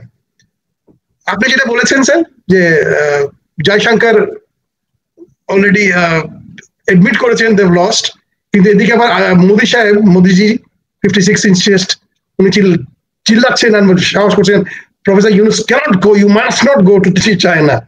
ওরা পাগল হয়ে গেছে স্যার। ওদের কাছে মনে হয় 47 এর পর থেকে 71 was the biggest মানে achievement ওদের, and that's why sir Indira Gandhi is called as Iron Lady, most successful, and probably Modi's biggest defeat হলো one is Afghanistan and the other is Bangladesh. বাংলাদেশের মতো লস ওদের কাছে একটা চিন্তার বাইরে, এত বড় একটা ফুটহোল তারা হারিয়ে ফেলেছে। তারা আর আমাদের তারা আসতে পারবে কিনা সেটা সন্দেহ আছে, কারণ আমাদের জনগণ স্যার এখন যেভাবে অ্যান্টি ইন্ডিয়ান, এটা প্রচন্ড স্যার। আপনি যেটা বলেছেন কু মিউটেনি, এটা কিন্তু জনগণ একদমই মানবে না, একদমই না স্যার, রাস্তায় নেমে যাবে। আমি ওয়ার্ল্ড ইয়েতে পরে আসছি, আমরাই মানবো না sir. No military take over, democracy, we want democracy sir. আপনার আলোচনার যে আমরা সারবস্তু যেটা পেলাম, আমাদের এয়ারফোর্স বলেন, নেভি বলেন, আর্মি বলেন, নেভিরও টর্পেডো নেই, আর্মির ট্যাঙ্কের গোলা নেই, আর্টিলারি শেল নেই। তো নিধিরাম সর্দার মানে ঢাল নাই, তরবারি নাই, নিধিরাম সর্দার, এবং যে ডিফেন্স এক্সপেন্ডিচারের নামে তারা আর্মির ব্যাংক বানাচ্ছেন, রাওয়া বানাচ্ছেন, ডিওএইচএস বানাচ্ছেন, ওখানে ওদের ডিফেন্সের বাজেট থেকেই টাকাগুলো খরচ করা হয়। বন্দুক না কিনে, গোলা বারুদ না কিনে অন্য জিনিসে খরচ করা হচ্ছে। এটার একটা ইফেক্ট পড়বে। আমি আশা করি ডক্টর ইউনুস চায়নাতে গিয়ে এই ব্যাপারে আর্মি, এয়ারফোর্স, নেভির এটা রিপ্লেনিশ করার কথা চিন্তা করবেন, এতে সময় লাগবে। তো আমরা এখন অ্যাম্বাসেডার সাকিব আলী সাহেবের কাছে জানতে চাই যে ডিফেন্সের অবস্থা ভালো না, যেটা মারুফুজ্জামান বলছেন। এখন সিভিল অ্যাডমিনিস্ট্রেশন, সেখানে আর্মির একটা ইনফ্লুয়েন্স রয়ে গেছে এবং আমরা মুক্তভাবে এখনো কথা বলতে পারি না। আমাদের কথার ভেতরে আর্মির জেনারেলরা ইন্টারভিন করে কোন দলকে রাখতে হবে, কোন দল থাকবে না, নির্বাচন কখনো হবে, এই ধরনের কথা জেনারেল ওয়াকারুজ্জামান বলেন। এটা তো ভায়োলেশন অফ সিভিলিয়ান গভর্নমেন্ট চলছে। সেখানে আর্মির জেনারেল বলবে ডিসেম্বরে নির্বাচন হবে না, ফেব্রুয়ারিতে হবে না, জুন মাসে হবে, সেটা বলার উনি কে? এই দিকগুলো, সিভিল মিলিটারি রিলেশনশিপ বলে একটা ডিসিপ্লিন আছে, ওটা খুব ইম্পর্টেন্ট এরিয়া। তো ওটা নিয়ে আমি একটু পড়াশোনা করেছিলাম, পড়াতামও সিভিল মিলিটারি রিলেশনস বাংলাদেশের ব্যাপারেও। তো সাকিব আলী আপনি যদি বলেন যে সিভিল মিলিটারি রিলেশনে সিভিলিয়ানদের রোল কি করে আমরা প্রতিষ্ঠিত করতে পারবো একটা ডেমোক্রেটিক সেট আপে, গণতান্ত্রিক দেশে সিভিলিয়ানরা কথা বলে। যেমন মার্কিন যুক্তরাষ্ট্রের কমান্ডার ইন চিফ হচ্ছেন প্রেসিডেন্ট, ইউনিফর্মধারী সিভিলিয়ান, সব দেশেই সিভিলিয়ানরা কমান্ডার ইন চিফ। তো বাংলাদেশে প্রতিষ্ঠিত না করতে পারলে মাঝে মাঝে আর্মি ইন্টারভেন করবে অথবা তারা মাতব্বরি করবে। Ambassador Sakib Ali. Thank you ji, আসসালামু আলাইকুম। আমার দুইজনই খুবই রেসপেক্টেড পারসনস। আপনাদের দুইজনের প্রতি সালাম, দর্শক শ্রোতা ভাই বোনদেরকে আমার সালাম, শুভেচ্ছা, ভালোবাসা। সিভিল মিলিটারি খুব চমৎকার টপিক। প্রথম কথা হলো যে নতুন ঢাকার বেশিরভাগ অংশই কিন্তু ডিওএইচএস, আপনি দেখবেন। হ্যাঁ, Mohakhali DOHS, Banani DOHS, Baridhara DOHS, Mirpur DOHS. এখন আর নতুন ঢাকায় জায়গা নাই। এখন তারা বোধহয় সাভারে ডিওএইচএস করতেছে, তারপরে আর তো ঢাকা কোথায় যাবে আই ডোন্ট নো। সো আপনি যদি খালি রিয়েল এস্টেট দেখেন যে কে কত জমি দখল করে আছে, আপনি বুঝতে পারবেন যে আসলে আমাদের এখানে সিভিল মিলিটারি সম্পর্ক কি। দ্বিতীয় কথা হলো যে আমাদের 1972 থেকে আমি যেটা বুঝি যে শেখ মুজিবুর রহমান সাহেব কিন্তু এই আর্মিকে ভয় পাইতেন, এবং সেই সময় তিনি চানও নাই যে ওই ইজিপশিয়ান আপনার আনোয়ার সাদাত থেকে ট্যাঙ্ক গুলো আসুক, উনি চান নাই, এবং উনি তার থেকে বরং রক্ষী বাহিনীকে উনি সুসজ্জিত করছিলেন। সেই সময় গণবাহিনীর যে 20,000 30,000 যে হত্যা হয় সেটা রক্ষী বাহিনী দিয়েই হয়, এবং সেখানে সেনাবাহিনীকে উনি কখনোই বিশ্বাস করেন নাই। আমরা যদি 1991 সালের পরে থেকে দেখি, আমি কিন্তু বলবো যে এই দুটো দলই, যে দুটো দল পর্যায়ক্রমে ক্ষমতায় ছিল, তারা কিন্তু আর্মিকে, মানে আমাদের দলগুলো কিন্তু আর্মিকে ভয় পায়, এবং আর্মিকে দূরে সরিয়ে, মানে যাতে ক্ষমতার থেকে দূরে রাখা যায়, তাদেরকে যা কিছু দিয়ে খুশি রাখা যায়। কারণ উনারা নিজেরা তো, আমি যেটা বলি যে উনাদের পলিটিক্যাল ইকোনমি যেটা, সেটা তো ডিমান্ড করে যে উনারা দুর্নীতি করবেন। উনাদের তৃণমূল, উনাদের মধ্যম পর্যায়ে, জাতীয় এবং মানে ন্যাশনাল এই পর্যায়ে উনাদের মানুষ যারা নেতা কর্মী, তাদের তো জীবিকা নির্বাহের জন্য আর কোনো উপায় নাই দুর্নীতি ছাড়া। এটা হচ্ছে ওনাদের পলিটিক্যাল ইকোনমি। এই পলিটিক্যাল ইকোনমি যদি থাকে, তো তাহলে কিন্তু কুয়ের কিন্তু একটা সম্ভাবনা থেকেই যায়, কুয়ের একটা সম্ভাবনা থেকেছে। সুতরাং এদেরকে কি করেছেন ওনারা, আমি একটু আগে দেখছিলাম যে নেক্সাস, আপনি যখন বলছিলেন, এখানে একটা জিনিস বলি যে দীর্ঘমেয়াদে বাহিনী এবং রাষ্ট্রীয় ক্ষতি, এই যে ব্রিগেডিয়ার হাসান নাসিররাও যে নেক্সাস বলে একটা অর্গানাইজেশন করেছেন, সেখানে তারা কতগুলো কথা বলেছেন। আমি এখান থেকে একটু কয়েকটা পড়াই আপনাকে শোনাই। গত 16 বছরে 3 বাহিনীকে যুদ্ধকালীন সক্ষমতা গড়ে তুলতে কিছু যুদ্ধাস্ত্র বহু গুণ উচ্চ মূল্যে ক্রয় করা হলেও তা যথাযথভাবে রক্ষণাবেক্ষণ ও কার্যক্রম করতে প্রয়োজনীয় গোলা বারুদ ক্রয়ের কোনো পদক্ষেপই গ্রহণ করা হয়নি, অর্থাৎ অ্যামুনিশন কেনেনি। তারপরে কি করেছে, এটাকে সেরিমোনিয়াল আর্মি বানিয়েছে, অপারেশনাল আর্মির পরিবর্তে। ব্যাপক সংখ্যক অফিসার সৈনিকদের গুম, অপহরণ, চাঁদাবাজি, ন্যায় সন্ত্রাসী কর্মকাণ্ডে জড়িত করে সশস্ত্র বাহিনীর সুনাম ক্ষুণ্ণ সহ দেশব্যাপী ভীতিময় পরিবেশ সৃষ্টি করেছে। ওকে, ব্যাপক সংখ্যক সুশিক্ষিত অফিসারকে দুর্নীতি এবং অনৈতিক কাণ্ডে জড়িত করেছে। সোশ্যাল মিডিয়ায় সশস্ত্র বাহিনীর অদ্যাবধি 300-র অধিক জ্যেষ্ঠ অফিসারদের নাম পাওয়া যায়, যারা গুম, খুন, অপহরণ, চাঁদাবাজি, অনৈতিক কর্মকাণ্ডে এগুলোতে ছিল। পদোন্নতি পেয়েছে, চাকুরিতে আছে, পদোন্নতি পেয়েছে, অবসর গ্রহণ করেছে জ্যেষ্ঠ অফিসার সহ। আমি আপনাকে যেটা বলতে চাচ্ছি যে আসলে বাংলাদেশ আর্মি বা সশস্ত্র বাহিনীকে ব্যবসা এবং নানান ভাবে তারা যাতে কোনো মতেই আর ফাইটিং আর্মি না থাকতে পারে, সেভাবে কিন্তু সকল ষড়যন্ত্র কমপ্লিট করা হয়েছে, সকল ষড়যন্ত্র। এবং আপনি জানেন, আমরা জেনারেল এরশাদের কথা বলি না, কিন্তু জেনারেল এরশাদ নিজেই ভারতের প্রতি অত্যন্ত অনুগত ছিলেন। আমি এটা মিনিমাম এইটুকু তো বলতে পারি, হ্যাঁ, মানে আমি যতই কম করে বললেও এইটুকু বলতে পারি। হ্যাঁ, উনার সাথে ভারতের কি সম্পর্ক ছিল সেগুলো নিয়ে অনেক কাহিনী বাজারে আছে। সো আমাদের আসলে জিয়াউর রহমান সময় ছাড়া সেনাবাহিনীকে সম্পূর্ণভাবে যাতে তারা কখনোই একটা ফাইটিং আর্মি না হইতে পারে, অপারেশনাল আর্মি না হইতে পারে, সেটার জন্য কিন্তু ষড়যন্ত্র সবসময় চলেছে। এবং আরেকটা জিনিস হচ্ছে যে এইটা আমাদের যেই সরকারই এসেছে তাদের একটাই কথা ছিল, সেনাবাহিনীকে কোনোদিনও বহিঃশক্তির সাথে যুদ্ধ করতে হবে না, কারণ বহিঃশক্তির সাথে তারা যুদ্ধ এড়িয়ে যাবেন। কিন্তু যেটা করতে হবে সেটা হচ্ছে সময় মতো জনগণের উপরে নিপীড়নটা করতে হবে, এটাই ছিল তাদের শর্ত। এর জন্যই কিন্তু উনারা এত কিছু পান। হ্যাঁ, তো এখন ইয়েতে যেটা হয়েছে যে 5ই আগস্টে তো আর এটা উল্টে গেছে। আমাদের দেশে যদি সিভিলিয়ান লিডারশিপ হইতে হয়, তাহলে কিন্তু আমাদের রাজনীতির একটা কিন্তু পরিবর্তন দরকার বলে আমি মনে করি। যদি এই দুর্নীতিগ্রস্ত রাজনীতি রেখে আমরা কিভাবে সিভিলিয়ান লিডারশিপ করব, আমি এটা বুঝি না। এটা ভারতের মতো না। হ্যাঁ, একদিকে। আরেকটা দ্বিতীয় কথা হচ্ছে যে আমাদের আর্মিও কিন্তু, বাংলাদেশ আর্মিও কিন্তু ভারতের আর্মির মতো না। ভারতের আর্মি কিন্তু একটা কলোনিয়াল আর্মি। বাংলাদেশ আর্মি কিন্তু আসলে, যদিও বেঙ্গল রেজিমেন্ট হয়েছে আগে পাকিস্তান আমলে, কিন্তু সেটা কিন্তু আসলে ইট কেম অফ এজ ডিউরিং 1971। সুতরাং মুক্তিযুদ্ধে যেই সেনাবাহিনী তার রূপ পেয়েছে, সেই সেনাবাহিনী কিন্তু জনগণের বিরুদ্ধে কখনো গুলি করতে পারে না। এবং তারা কিন্তু এটা 2বার দেখালো। 2 আগস্ট তারা দেখালো 15ই আগস্টে একবার 1975 সালে, এবং তারা আবার দেখিয়েছে কিন্তু যে এই আপনার আগস্টের 5 আগস্টের আগে আগে যে তারা আসলে জনগণের পক্ষে কিন্তু চলে আসে যখন জনগণের দরকার হয় রাজনৈতিকভাবে। সুতরাং আমাদের অবস্থানটা একটু ভিন্ন। সো আমি এই দিক দিয়ে মনে করি যে আমাদের রাজনীতিটা ভিন্ন হওয়া দরকার। আর জেনারেল ওয়াকার সম্পর্কে একটু কথা বলা দরকার। জেনারেল ওয়াকার কিন্তু আমরা 5 আগস্টের পর থেকে একই কথা বলে আসছি, we have been very consistent, যে আওয়ামী পুরো ইন্টারেস্টটা জেনারেল ওয়াকার দেখছেন। তিনি এখানকার যত জেনারেল ছিল হাসিনার অ্যাপয়েন্টেড, সেটা জেনারেল মুজিব বলেন বা সেটা জেনারেল সাইফুল আলম বলেন বা যারা যারা বলেন ডিজিএফআই অন্য যারা ছিল তাদেরকে পালিয়ে যাওয়া থেকে শুরু করতে সব কিছুতে কিন্তু সাহায্য করেছেন জেনারেল ওয়াকার। জেনারেল ওয়াকার 25শে ফেব্রুয়ারি যে বক্তৃতা দিয়েছেন সেখানে তিনি বলেছেন প্রকারান্তরে যে ডিজিএফআই, এনএসআই এবং সেনাবাহিনী এবং র্যাবের মধ্যে যারা যা কিছু করেছে তাদের বিচার করা যাবে না। উনি তো এটা আসলে বলেছেন যে ওরা প্যানিক হয়ে গিয়েছে, সুতরাং বিচার করতে গেলে পুলিশের মতো অবস্থা হবে, সুতরাং করা যাবে না। তারপরে উনার ওই যে মানে বলার খাতিরে বলা মানে বলেছে আচ্ছা বিচার করেন, কিন্তু আসলে এটা করা যাবে না। উনি বিডিআর এর ব্যাপারে বলেছেন যে এটা খালি বিডিআর সেনারা গুলি করেছে, মেরেছে, আর কিছু বলা যাবে না।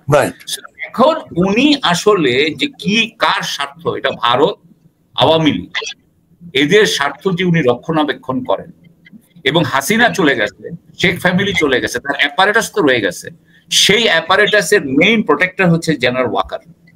তো এখন আমার মনে হয় যে জেনারেল ওয়াকার যা বলেছেন, উনি আমাদের পিছনে পিছনে এখন আসলে অন্তর্ভুক্তিমূলক নির্বাচন করতে চাচ্ছেন। সেখানে তো দেখা যাচ্ছে যে প্রফেসর ইউনূসও একমত, সেখানে দেখা যাচ্ছে বিএনপিও একমত, সবাই চান যে আওয়ামী লীগ চলে আসুক নির্বাচন করতে, যেটা আমি মনে করি যে এটা বাংলাদেশের জন্য সম্পূর্ণভাবে আত্মঘাতী হবে, এটা কোনো মতেই করতে দেওয়া যায় না। এবং আওয়ামী লীগ করা মানে, আওয়ামী লীগকে দেওয়া মানে যে আমরা যাতে ভারতের অধীনস্থ থাকি সেরকম একটা পার্টিকে ক্ষমতায় আনার একটা সুযোগ দেওয়া। আমার মনে হয় আমাদের সংবিধান যা বলে সেই অনুযায়ী কোনো দল, যেই দল আমরা জানি আমাদেরকে ভারতের অধীন করবে বা অন্য একটা প্রতিবেশী রাষ্ট্রের অধীন করবে বা অন্য একটা রাষ্ট্রের অধীন করবেই, তাকে তো আসলে সংবিধানে আসতে দেওয়া যায় না। তার ফ্যাসিস্ট, সন্ত্রাসী কর্মকাণ্ড, ফ্যাসিস্ট কর্মকাণ্ড, তার যে সবসময় সংবিধান, তার যে ইতিহাস, তার যে ক্রাইম, অর্গানাইজড ক্রাইম ইউনিট, সবকিছু দেখা যেতে পারে। কিন্তু এগুলো সবকিছুকে কিন্তু আমাদের দেশের প্রায় সকল ক্ষমতার কেন্দ্রবিন্দুতে যারা আছেন, প্রথম আলো, ডেইলি স্টার, আওয়ামী কি বলে আপনার বিএনপি, আর্মি, আর্ম ফোর্সেস এর কমান্ড, তারা সবাই চাচ্ছে যেটা আওয়ামী লীগকে আনা, আমরা সেটার বিরোধিতা করছি। ফাইনালি যেটা বলা দরকার সেটা হচ্ছে কি, চীন সফর নিয়ে একটু বলা দরকার। যে চীন সফরে আমরা, যদিও আমার মনে হয় যে চীন সফরে প্রফেসর ইউনূস আমি আশা করি একটা সুন্দর সুরের মানে একটা সুন্দর শুরু বিগিনিং করবেন, তবে আমার মনে হয় যে নির্বাচিত সরকার আসার আগে, আমি যদিও নির্বাচনের পক্ষে নয় এখন এই মুহূর্তে, সংস্কারও হওয়া দরকার আমি মনে করি, কিন্তু নির্বাচিত সরকার না হলে একটা দেশের সাথে আরেকটা দেশের একটা প্রতিষ্ঠিত সম্পর্ক হওয়া কঠিন বলে আমি যতটুকু জানি। আমি এটাও দেখলাম যে পররাষ্ট্র উপদেষ্টা বলেছেন যে এই সফরে এমওইউ হতে পারে, এমওইউ হবে, কিন্তু কোনো চুক্তি হবে না, কারণ চুক্তি এখন করার অবস্থায় এই সরকার নাই। সরকার যেহেতু অন্তর্বর্তীকালে সরকার, চুক্তি হচ্ছে না। কিন্তু তারপরেও নির্বাহী আদেশে উনি অনেক কাজ করতে পারেন আমাদের প্রফেসর ইউনূস, যেগুলো কিন্তু আমাদের দুই দেশের মধ্যে সহযোগিতা বাড়াইতে পারে। তো সেগুলো আমি আশা করি করে করবেন।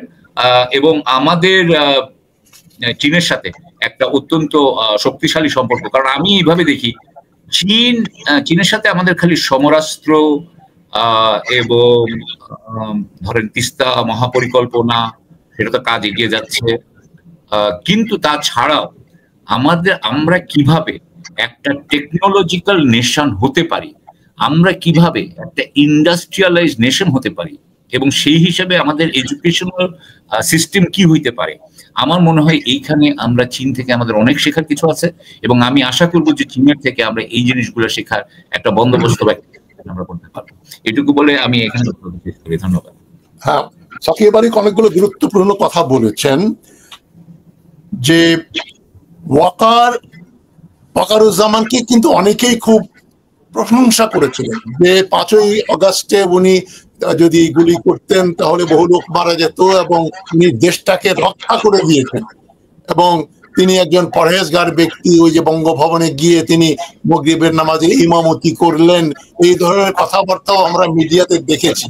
কিন্তু আমি প্রথম দিন থেকে বলে আসছি যে আওয়ামী ঘরানার শেখ হাসিনার নিকট আত্মীয় অন্য জেনারেলদের ডিঙ্গিয়ে যাকে প্রমোশন দিয়ে চিফ করা হলো এবং যাকে রাষ্ট্রের টাকা খরচ করে বাইরে কোর্স করতে দেয়া হলো, এটা দাল মে কুচ কালা হয়।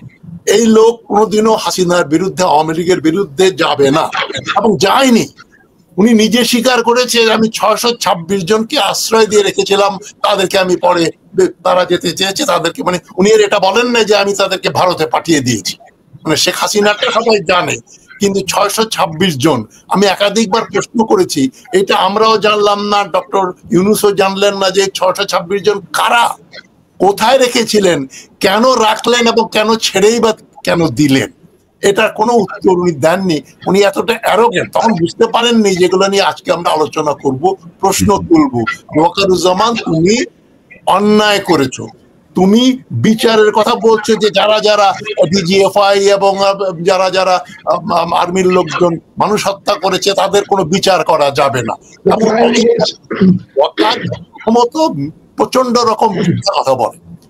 প্রথমে সেই বললো যে আর্মির হাতে গুলিতে কোনো মানুষ মারা যায়নি, মাত্র 5 জন আহত হয়েছে।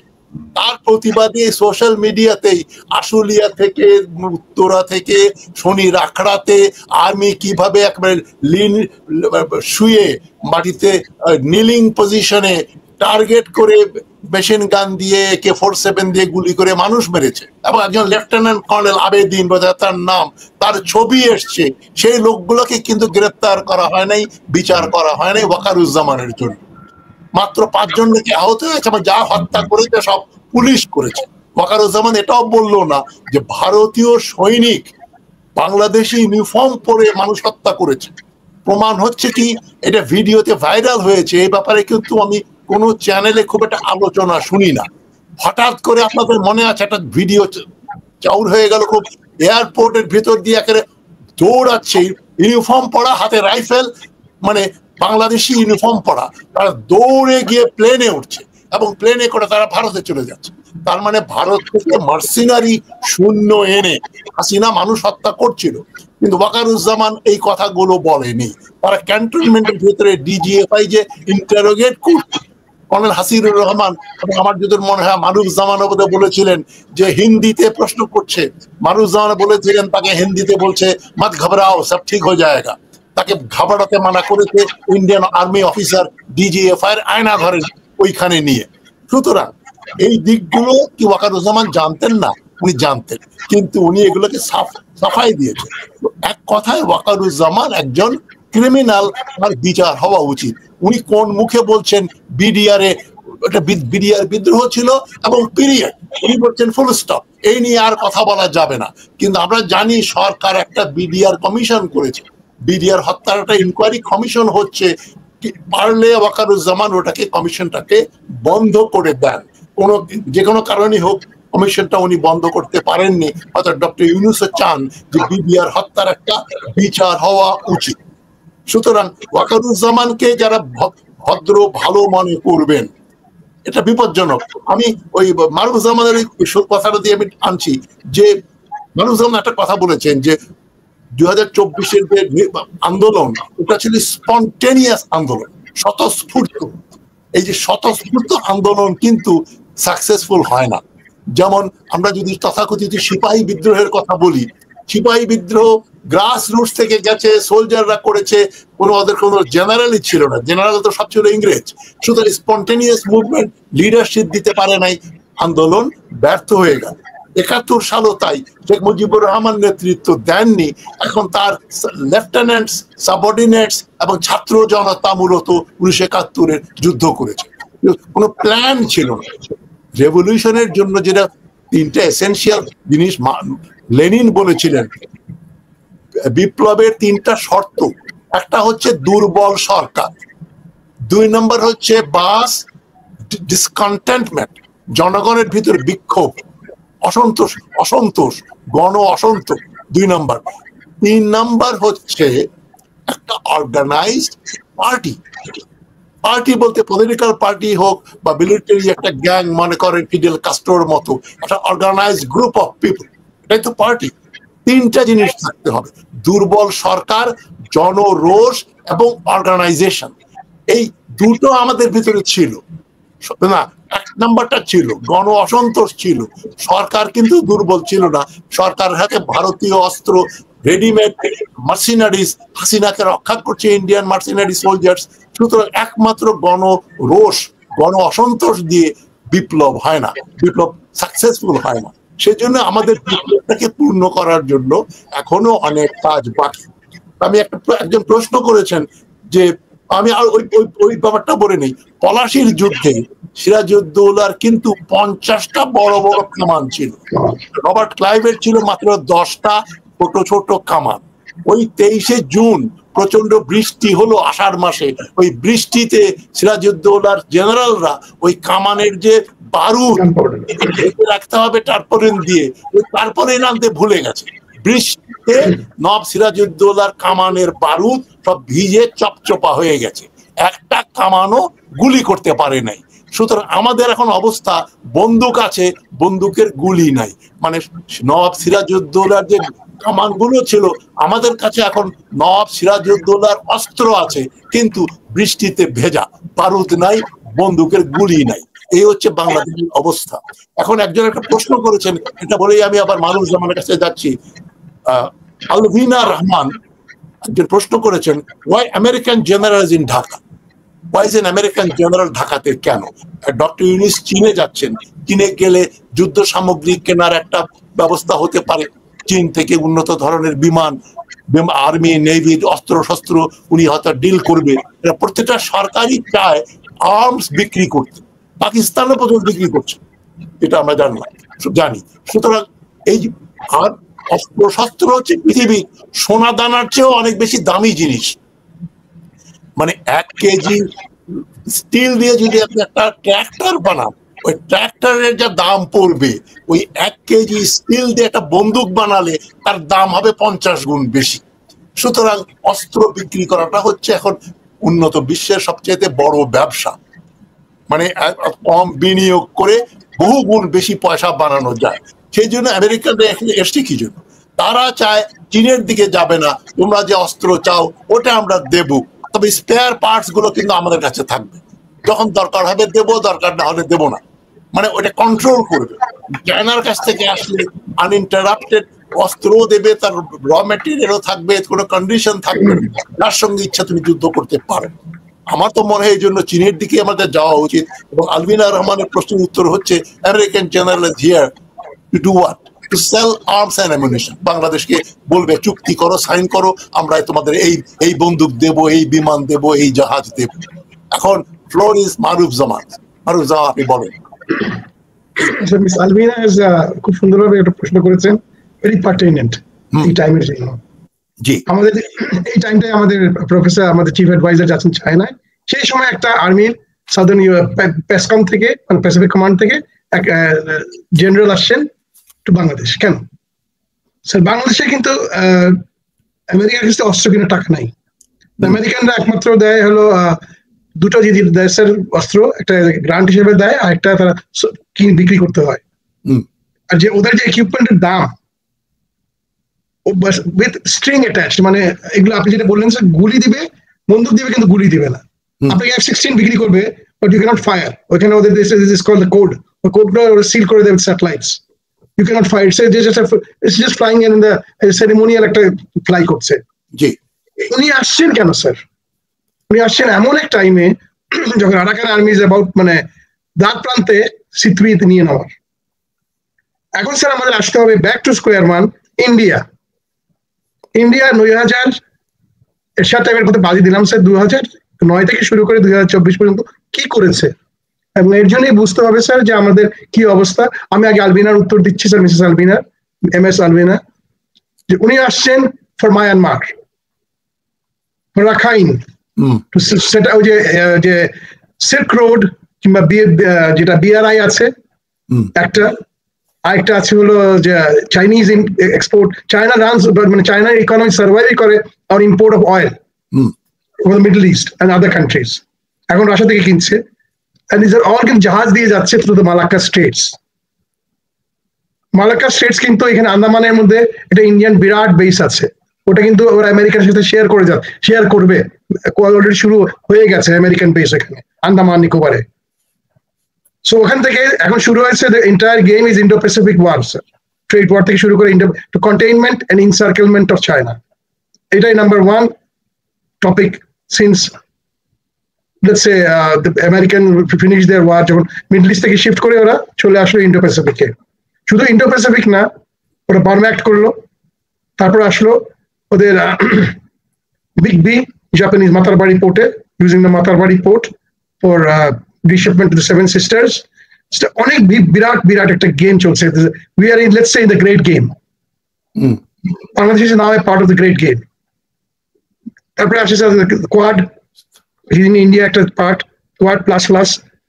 তারপরে আসছে দ্য ফাইভ আইজ, যেটা আপনি জানেন স্যার, মানে অস্ট্রেলিয়া, ইংল্যান্ড, তারপরে ইউকে মানে অস্ট্রেলিয়া, ইউনাইটেড কিংডম, আমেরিকা, মানে ফাইভ ককেশিয়ান স্টেটস, মানে ফাইভ অ্যাংলো স্যাক্সন স্টেটস, সাদা চামড়ার পাঁচটা। সেগুলো সবই কিন্তু হলো তারা একটাই গোল, কিভাবে চায়না রাইসটাকে কন্টেইন করা যায়, কিভাবে এটাকে ইনসার্কেল করা যায়। তাইওয়ান দিয়ে লাগিয়ে রাখছে এদিকে আপনার ভিয়েতনামকে দিয়ে, আবার যারা ভিয়েতনাম যারা গ্রেট শত্রু ছিল, কারণ ভিয়েতনাম তাদের বন্ধু, এখন তাদের ওয়ান্ট টু ওপেন আপ। তারা এদিকে চায়না করেছে কি স্যার, গোয়াদার, পাকিস্তানের গোয়াদারে কিন্তু অলরেডি তারা একটা পোর্ট নিয়ে নিয়েছে, কিন্তু গোয়াদারের প্রবলেম হলো sir, it goes to the Karakoram highways and through the Himalayas. ওখানে যদি হিমালয় একটা তোমার ট্যাকটিক্যাল, এটা আমার ব্যক্তিগত ট্যাকটিক্যাল নিউক্লিয়ার মারলেই পাহাড়গুলো ধসে পড়লে কিন্তু স্যার রুটটা বন্ধ হয়ে যায়। They want alternative routes. প্রথমে ছিল বাংলাদেশ পারে নাই। বাংলাদেশ তখন ইন্ডিয়ার ভেসেল চলে গেছে, অলরেডি স্যাটেলাইট হয়ে গেছে। এন্ড ইন্ডিয়া, আপনি জানেন হয়তো স্যার, হয়তো জানেন না, কিংবা এই ব্যাপারে কিন্তু একটা বিরাট আলাপ করতে পারি যে ইন্ডিয়ান এই কত বছরে বাংলাদেশের কি করেছে, কোথায় পেনিট্রেট করেছে, কি তাদের মিলিটারিলি তারা কতটুকু ঢুকে গেছে ভিতরে, এটা কল্পনা আছে বাংলাদেশি মানুষের জানে না। কতগুলো এগ্রিমেন্ট সাইন হয়েছে শেখ হাসিনার সাথে, গোপনীয় এগ্রিমেন্টস, সেগুলো বের করতে, প্রকাশ করতে হবে। আমার স্যার এখানে একটা দুঃখ যে এই কেয়ারটেকার গভর্নমেন্ট এগুলো পাবলিকের সামনে আনছে না কেন স্যার? পাবলিক শুড নো যে হাসিনা কি করেছে। রাইট, এটা দেশের সার্বভৌমত্বের প্রশ্ন। আর এখানে স্যার আরাকান আর্মিকে নিয়ে যদি আমেরিকা করে স্যার, আমি আগেই বলেছি আমাদের মিলিটারিলি আমরা খুবই দুর্বল। আরাকান আর্মিকে to fight Arakan army, it will be আমাদের জন্য সুইসাইড হবে। কারণ টেরেন মনে রাখতে হবে, ওই টেরেনটা জাঙ্গলি টেরেন, পুরোটা পাহাড়ি terrain. The Mongoloids or the Huns, the Caucasians, যেটা আরো আছে, আমরা কিন্তু স্যার ফ্ল্যাটল্যান্ডেড, মানে কি বলবো স্যার, প্লেন্স, বাংলাদেশ কি প্লেন্স, সমতল ভূমি। আমাদের ফিজিক্যাল স্ট্রাকচার ওদের কিন্তু অনেক পার্থক্য, এবং তারা কিন্তু বার্মা কিন্তু যুদ্ধ করে আসতেছে। বার্মা 47 থেকে তাদের একটা ফ্রন্ট না, ক্যারান ওইদিকে থাইল্যান্ডের, backed by the Americans, Chinese এদিকে আছে। তো তাদের কিন্তু গেরিলা, মানে তাদের কিন্তু ইনসার্জেন্টস, মানে কি ইনসার্জেন্টস, কি বিদ্রোহ গোষ্ঠী, মানে ডর্জনে প্রত্যেক এরিয়াতে আছে। আমরা যদি মনে করি যে আমরা বার্মার সাথে যুদ্ধ করতে যাব, যেটা ইন্ডিয়া, আমাদের একটা বলেছে আজিত দোয়েল কিন্তু আসছিলেন ঠিক 2024 আগে গোড়ায় এসে, তখন আসছিলেন কেন? তখন আপনার মনে থাকতে পারে সবাই যে আরাকান আর্মি একটা অফেন্সিভে গেছিল, ওখান থেকে সব মায়ানমারের জান্তা ফোর্স, মায়ানমার মানে বার্মিজ আর্মির সবাই ভেগে বাংলাদেশে ঢুকছিল। আস্তে আস্তে কিন্তু মানে আরাকান নিয়ে নিচ্ছিল আপনার আরাকান আর্মি। এখানে কিন্তু ইন্ডিয়ান কালাদান প্রজেক্ট সবচেয়ে ইম্পর্টেন্ট, ইন্ডিয়ান লাইফলাইন ছিল কালাদান প্রজেক্ট। কালাদান প্রজেক্ট হলো স্যার যে, আপনি জানেন কালাদান রিভার একটা আছে, আপনি এক্সপ্লেইন করেন, আমি জানি কানাডাটা কি।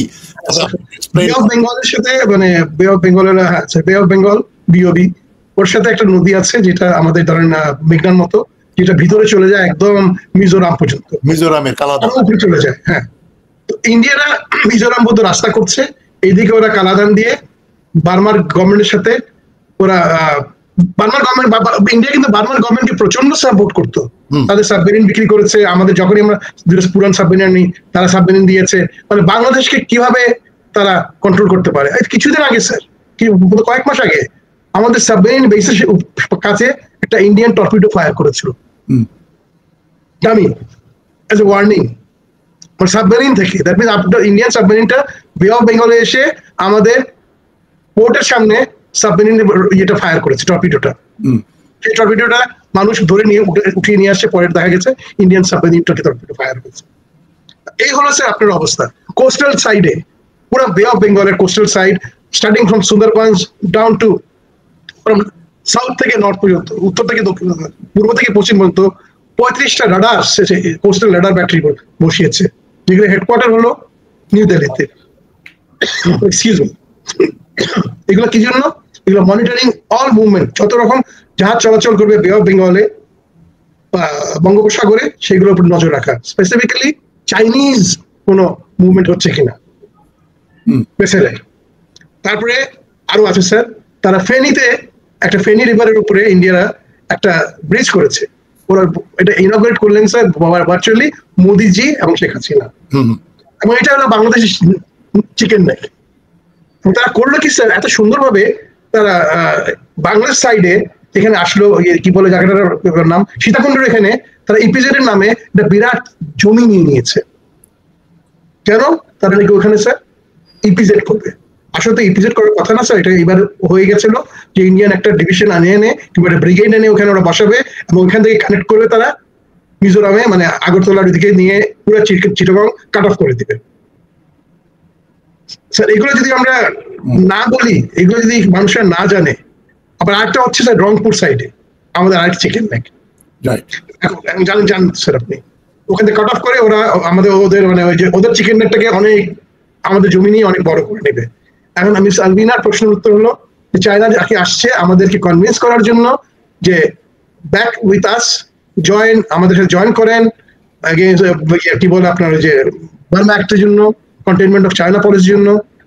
But I don't think sir এটা সাকসিড করবে, কারণ ট্রাম্প মনে হচ্ছে স্যার এখন আবার মিডল ইস্টের দিকে, স্পেশালি আমাদের মুসলমান ভাই গাজার অবস্থা খারাপ, অ্যান্ড উনি বেশি ব্যবসায়ী, উনি মানে আমাদের স্টারলিংক আর এগুলো বিক্রি করলে উনি খুশি হবেন, আর সেখানে ওরা থাকা ভালো স্যার।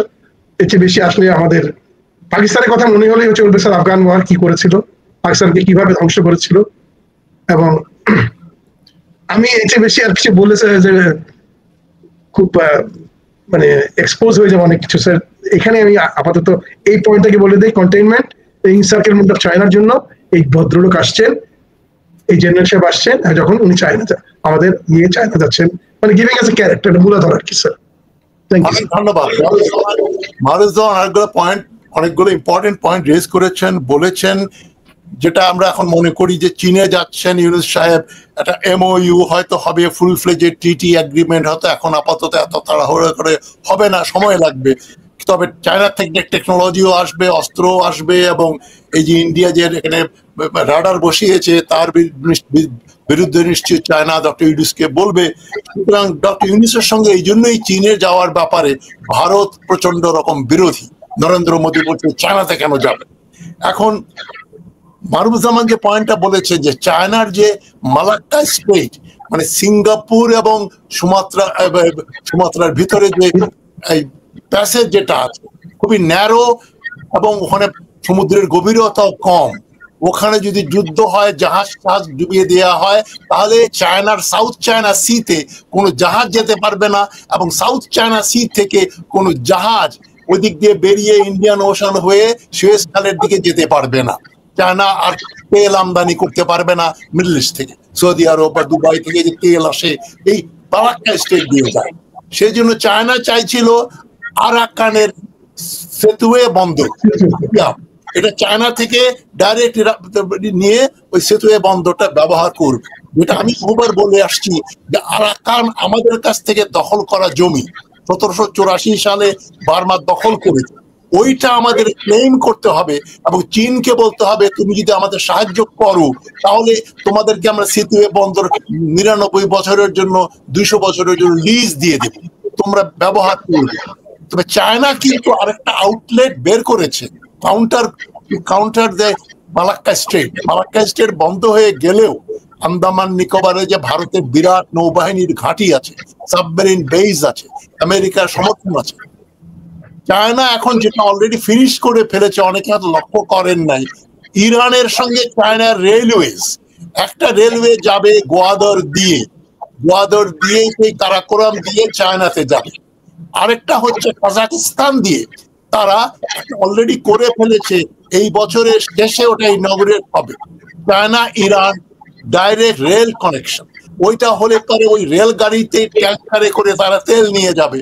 সুতরাং চায়নার অল্টারনেটিভ তারা একটা আরাকান ঠিক করে রেখেছে, আরেকটা ইরানের সঙ্গে রাস্তা, আরেকটা হচ্ছে এই যে মানে পাকিস্তানের ওইটা গোয়াদর দিয়ে, হ্যাঁ, চায়না পাকিস্তান ইকোনমিক করিডোর। সুতরাং চায়নাকে কন্টেইন করা এবং এত সুপার পাওয়ার, যে ভারতের যত বড়ই নেভি থাকুক, এয়ারফোর্স থাকুক, চীনের তুলনায় কিছু না। এখন নিউমেরিক্যালি বা মানে মিলিটারিলি চায়না এখন 3 নম্বরে আছে, 1 নম্বর আমেরিকা, 2 নম্বর রাশিয়া, 3 নম্বর চায়না। মানে থিওরিটিক্যালি 4 নম্বর ইন্ডিয়া। সামরিক শক্তিতে ভারত হচ্ছে 4র্থ, কিন্তু তৃতীয়র সঙ্গে 4র্থর ব্যবধান অনেক বেশি। যেমন একটা ক্লাসে মনে করেন 5 জন ছাত্রের ভিতরে একজন ফার্স্ট হলো, একজন সেকেন্ড হলো। যে ফার্স্ট হলো সে পেল 90% মার্ক, আর যে সেকেন্ড হলো সে পেল 35% মার্ক। তো ওই 90% যদি চায়না হয়, ভারত 30-35%। ভারতকে আমরা অযথাই ভয় পাই, গ্লোরিফাই করি, আমাদের মনে রাখতে হবে। তবে এই ব্যাপারে আমি ফার্দার সাকিব আলী সাহেবকে জিজ্ঞেস করি। আমি এখানে শুধু একটা পয়েন্ট আপনাকে এখানে পেলাম। বলেন। আমরা কিন্তু স্যার একটা কাজ করেছি স্যার, হাসিনা গভর্নমেন্ট দেখেন কিভাবে করেছে। মিজোরাম থেকে একটা রাস্তা তৈরি হচ্ছে আমাদের পাহাড়ের উপর দিয়ে, পুরো হিলট্রেক্সের বার্মা বর্ডার দিয়ে এটা যাবে আপনার টেকনাফে। হ্যাঁ, কনস্ট্রাকশন করছে কে জানেন? Indian army. কেন করছে? কারণ কানাডান প্রজেক্ট যখন বন্ধ হয়ে যায় ওরা এই রুটটা ইউজ করবে। রাইট। আমরা আমাদের টাকায় আমাদের মাটির উপর দিয়ে তারা রাস্তা বানাচ্ছে যেন তারা মুভমেন্ট করতে পারে মিজোরাম থেকে আপনার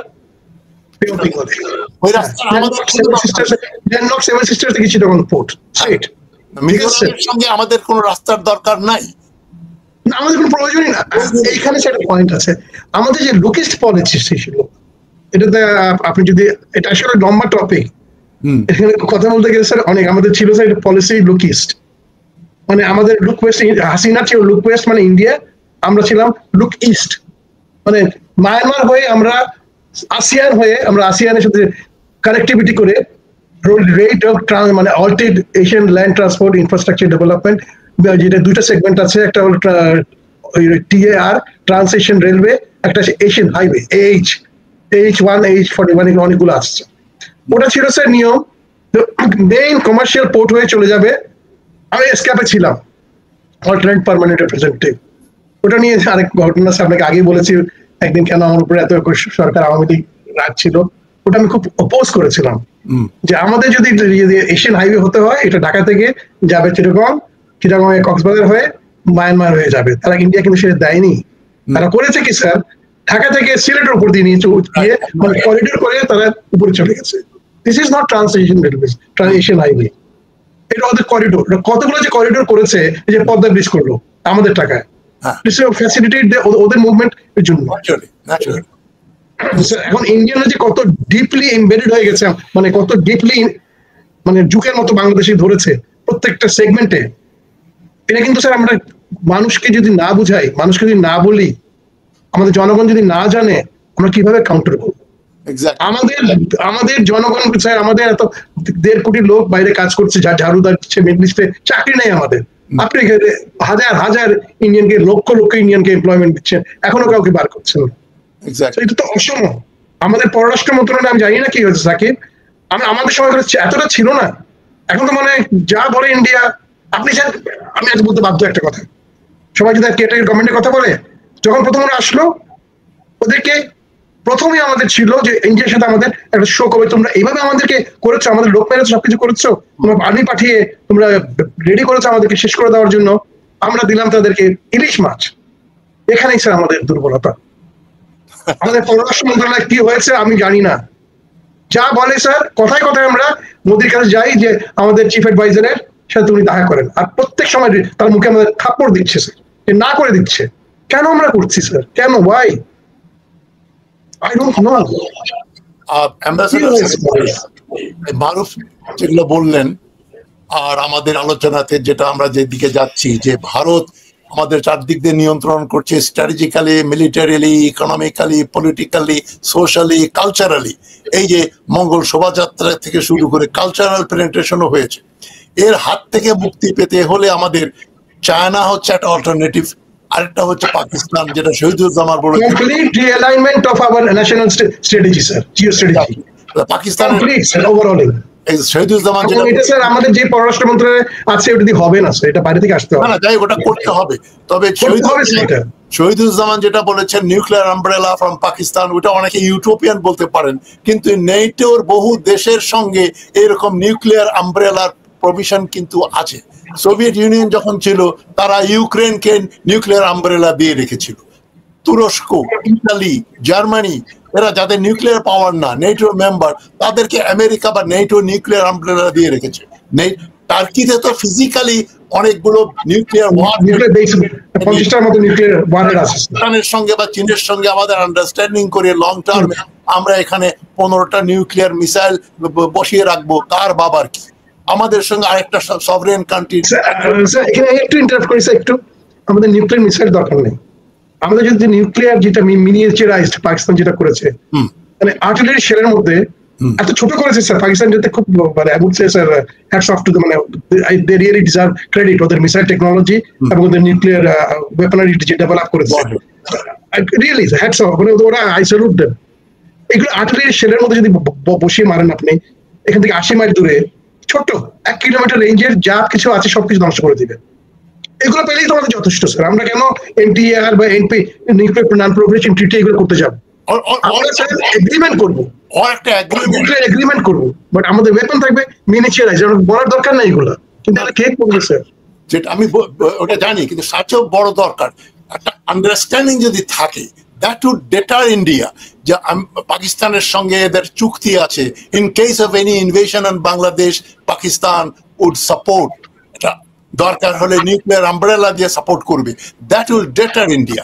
সুতরাং চায়না, এখানে একটা পয়েন্ট আমি বলি আপনাকে স্যার, এইটা বাংলাদেশ ইস্ট পাকিস্তান তখন কিন্তু ছিল ডিউরিং দ্য কোল্ড ওয়ার, হোয়াটসঅ্যাপ প্যাক্ট আর নাটো প্যাক্ট দুটো হয়ে গেল। বাংলাদেশ পাকিস্তান তখন East Pakistan was a member of SEATO, right, and Pakistan was a member of RCD, Iran, Turkey, Pakistan, and CENTO. CENTO ছিল ওয়েস্ট পাকিস্তানে, বাংলাদেশ ছিল SEATO sir. Bangladesh was a part of SEATO. কিন্তু আমরা করলাম কি, 71-এ সমস্ত কিছু ধ্বংস করে দিলাম, আমরা চলে গেলাম রাশিয়ান অরবিটে, গিয়ে তো আমরা স্যার এক পার্টি বাকশাল করলাম, রক্ষী বাহিনী করলাম, লোক মারলাম, ক্ষমতা নিলাম, শেখ মুজিব হয়ে গেল জাতির জনক। Sorry for the language. ঠিক আছে, ওগুলো আমরা ডাইগ্রেস করে পেছনে যাওয়ার দরকার নেই। I now invite Ambassador Saqib Ali, এই আমাদের আলোচনায় you should contribute. I believe that you can contribute a lot.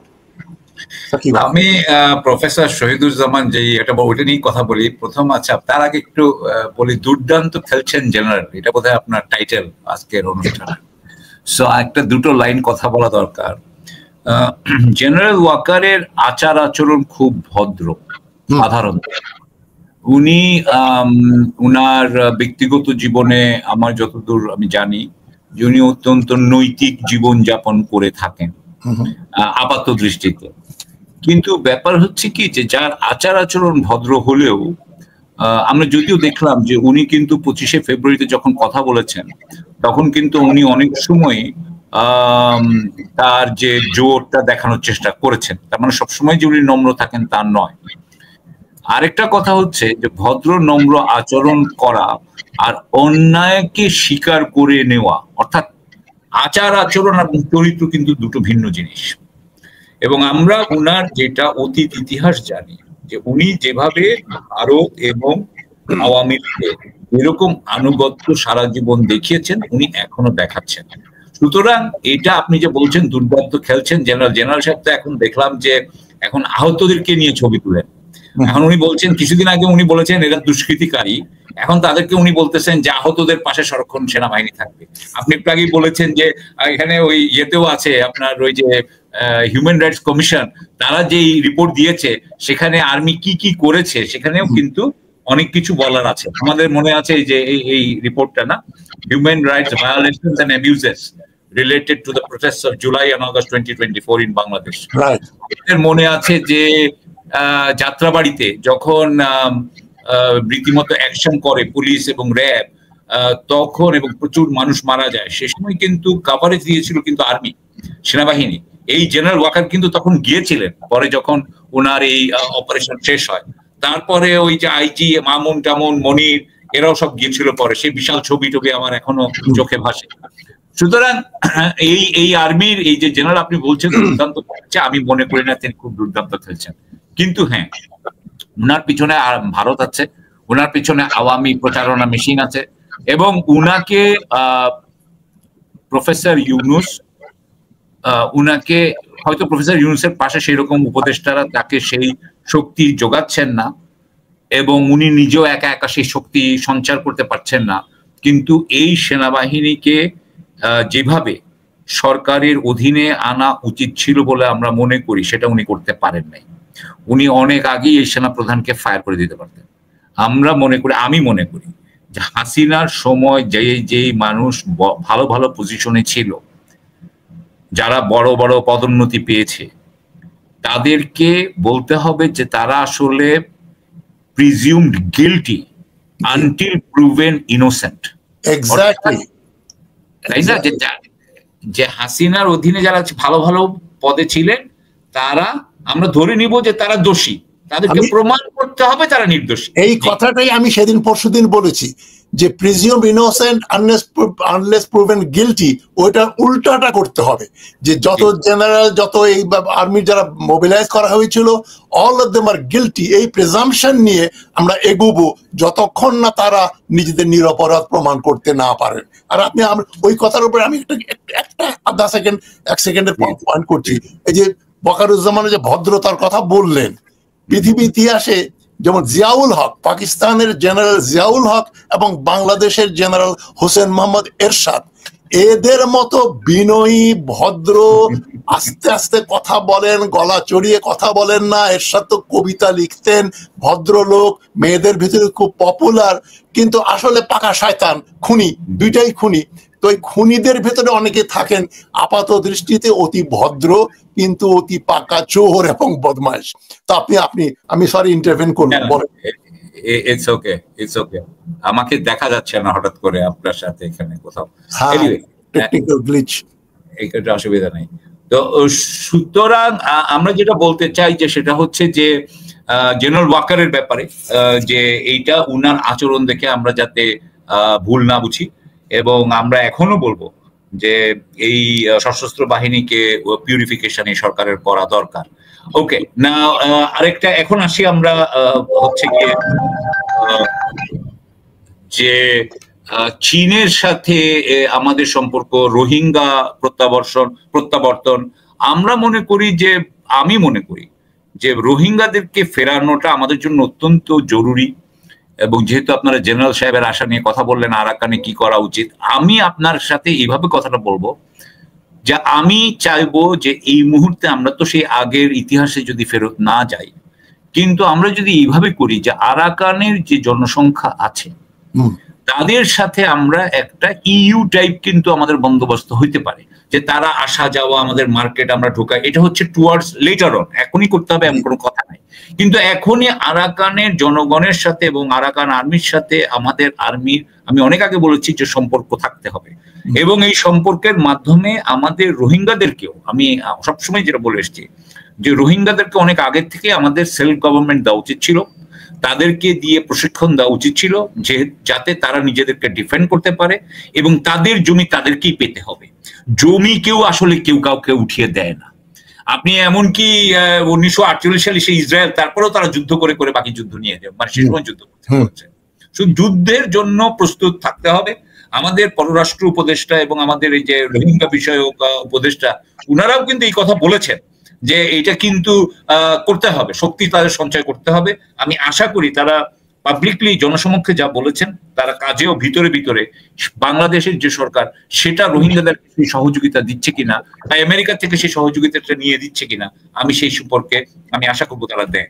এবং যাতে আগামী বছর, এইবার তো ইউনুস সাহেব বলেছেন তারা আগামী বছর ঈদ যাতে তারা ওখানে করতে পারে, তাহলে আগামী বছর ঈদ করতে হলে একটা জিনিস আমাদের মনে রাখতে হবে, আমরা এটাতে যদি আমি আগেই বলছিলাম যে রোহিঙ্গাদের ফিরতে হলে আরাকান আর্মির সম্মতি লাগবে, চায়নার সম্মতি লাগবে, আবার সামরিক জান্তারও সম্মতি লাগতে পারে। কারণ না হলে সামরিক এখন বললো, না হলে রোহিঙ্গারা আরাকান আর্মির সাথে সম্মতি হয়ে গেল, তারপরে সামরিক জান্তা কি করলো, তাদের উপরে আপনার বিমান বাহিনী দিয়ে বোম ফেলা আরম্ভ করলো, এমন কিন্তু হতে পারে। সুতরাং আমার কাছে মনে হয় যে ব্যাপারটা কিন্তু অত্যন্ত কঠিন, অত্যন্ত কঠিন। কিন্তু আমি বলবো যে শেষ রোহিঙ্গাদেরকে মনে রাখতে হবে যে তাদেরকে শক্তি সঞ্চার করে যেতে হবে, এবং আমার ধারণা যে সামরিক জান্তা থেকে আমরা এই ব্যাপারে কখনোই এই সম্মতি পাবো না। সুতরাং মানে তাদেরকে ধরে নিতে হবে যে তারা কখনো রোহিঙ্গার প্রত্যাবর্তনের বা প্রত্যাবাসনের পক্ষে থাকবে না। আমি প্রফেসর এইটুকু বলি, কিন্তু এটা খুবই ইম্পর্টেন্ট, এটা হচ্ছে সবচেয়ে বেশি ইম্পর্টেন্ট আমার মনে হয়। নেক্সট আসি প্রফেসর শহীদুজ্জামান যেটা বলেছেন। আমি অ্যাম্বাসেডর মারুফুজ্জামান যেটা বললেন যে ট্যাকটিক্যাল নিউক্লিয়ার ওয়েপন্স, আমি জানি না ট্যাকটিক্যাল নিউক্লিয়ার ওয়েপন্স দিয়ে আমাদের হবে কিনা। আমাদের ক্ষেপণাস্ত্রটা দিয়ে দিবে পাকিস্তান, আমরা এটা জানি না। আমরা জানি না যে পাকিস্তান আমাদেরকে ক্ষেপণাস্ত্রটা দিবেন কিনা। ক্ষেপণাস্ত্রটা ইউজ করার আপনার যে অটোনমি, যে সিদ্ধান্তটা, সেই সিদ্ধান্তটা নিবে কে? সিদ্ধান্তটা কি পাকিস্তান নিবে নাকি সিদ্ধান্ত বাংলাদেশ নিবে? এগুলোর কিন্তু ব্যাপার আছে। সুতরাং এই সমস্ত চিন্তা করে, এবং আমাদের মনে রাখতে হবে যে আমেরিকা ভীষণভাবে এই যারাই আপনার আণবিক বা পারমাণবিক অস্ত্র নিয়ে যারাই এগিয়েছে তাদের বিরুদ্ধে কিন্তু আমেরিকা কিন্তু অনেক পদক্ষেপ নিয়েছে। সুতরাং আমাদের চিন্তা করতে হবে যে আমাদের বিরুদ্ধে আমেরিকা কি পদক্ষেপ নিতে পারে এবং সেটাকে আমরা সামাল দিতে পারবো কিনা। সুতরাং সমস্ত কিছু আমাদেরকে বিচার করে দেখতে হবে। এবং আমার আরেকটা বক্তব্য হচ্ছে যে পাকিস্তানের সাথে ভারতের যে সম্পর্ক, বাংলাদেশের সাথে কিন্তু ভারতের সম্পর্ক ভিন্ন। ভারত, আমি মনে করি যে আমাদের মেইন সমস্যা হলো আমাদের সেনাবাহিনী। আমার একটা মনে আছে, আমি মজার করে বলতাম সেই সময়, এই যে ধরেন আমাদের ফ্রিগেট, যেটা কি একটা আপনার কমান্ড শিপ আছে, নাম কি বলেছে, একসময় ছিল বোধহয় বিএনএস খালেদ বিন ওয়ালেদ, তারপরে বোধহয় বিএনএস বঙ্গবন্ধু, এখন আবার এটা বোধহয় খালেদ বিন ওয়ালেদ হয়েছে কি, যেটা হয়েছে আর কি। আমাদের একটা কমান্ড শিপ আছে, আমি সেই শিপে গেলাম, কিন্তু শিপের ওই কাজই হচ্ছে ওই আপনার ভিআইপি ঘুরানো। তো আমি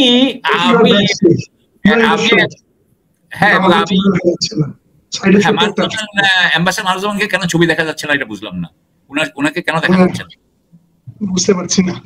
আচ্ছা ঠিক আছে, টেকনিক্যাল গ্লিচ হয়েছে, ওটা নিয়ে আমাকে শুনতে পাচ্ছেন? হ্যাঁ শুনতে পাচ্ছি আমরা।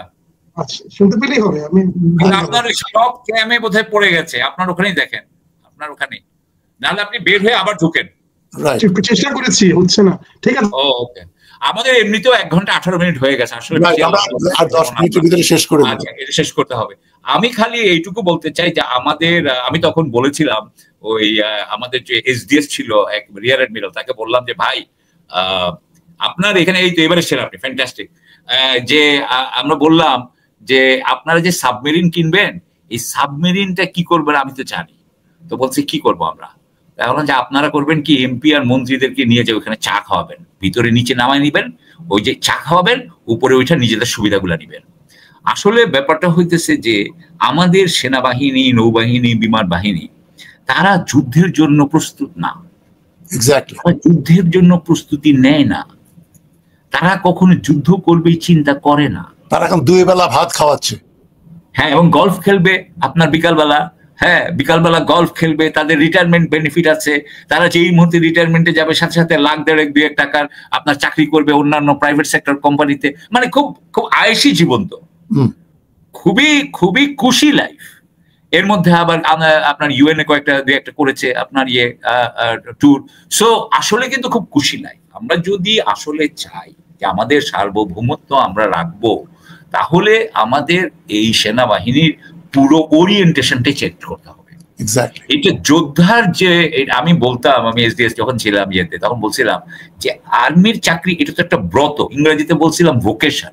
It's not a job, it's a vocation. So আপনার এই ভোকেশন যদি না থাকে কেন আসছেন এখানে, কেন আসছেন? আসলে কিন্তু এটাই হলো কি, আমার মনে হয় যে আমাদের সার্বভৌমত্ব রক্ষার জন্য এটা কিন্তু একটা বড় জিনিস। যে দেখেন, আমাদের যখন শেখ হাসিনা ভারতের কাছে বিক্রি করে দিল দেশটাকে, আমাদের কোন সেনাবাহিনীর অফিসার কিন্তু বিদ্রোহ করলো না। কেউ বিদ্রোহ করলো না। আমি মনে আছে আমি তখন একবারে বলতেছিলাম, আচ্ছা এক ব্রিগেডিয়ারকে বলতেছিলাম যে আচ্ছা ধরো তোমার সামনে তোমার প্রধানমন্ত্রী দেশ বিক্রি করে দিচ্ছে, একটা ডকুমেন্টে এটা সাইন করে দিচ্ছে, বিক্রি করে দিচ্ছে, তো তুমি তখন কি করবো? আমাকে বলতেছে কি করবো, কিছু করবো না। আমি বললাম, তোমাকে বলছে সাকিব ভাই কি করবো? আমরা যে তোমার যে বন্দুকটা আছে ওইটা দিয়ে গুলি করবা একটা, তোমার কাজ হচ্ছে সেই সময় গুলি করা, তুমি সার্বভৌমত্বের রক্ষক, তুমি ও চাকরি করো না সেই সময়, ওই মুহূর্তে you have to pull the trigger. এখন আমাদের কিন্তু ওই ওরিয়েন্টেশনটা এখনো আসে নাই, যতক্ষণ না আসবে ততক্ষণ আমরা আমি মনে করি আমাদের একটু নাজুক অবস্থায় আছে। এইটুকু বলে শেষ করি। অনেক ধন্যবাদ। আমি বলতে পারি সেখানে, আচ্ছা হ্যাঁ প্লিজ। সাকিবের কথা যেগুলো শুনলাম সবই আমি ডিসএগ্রি করবো না, একটু ডিফার করবো।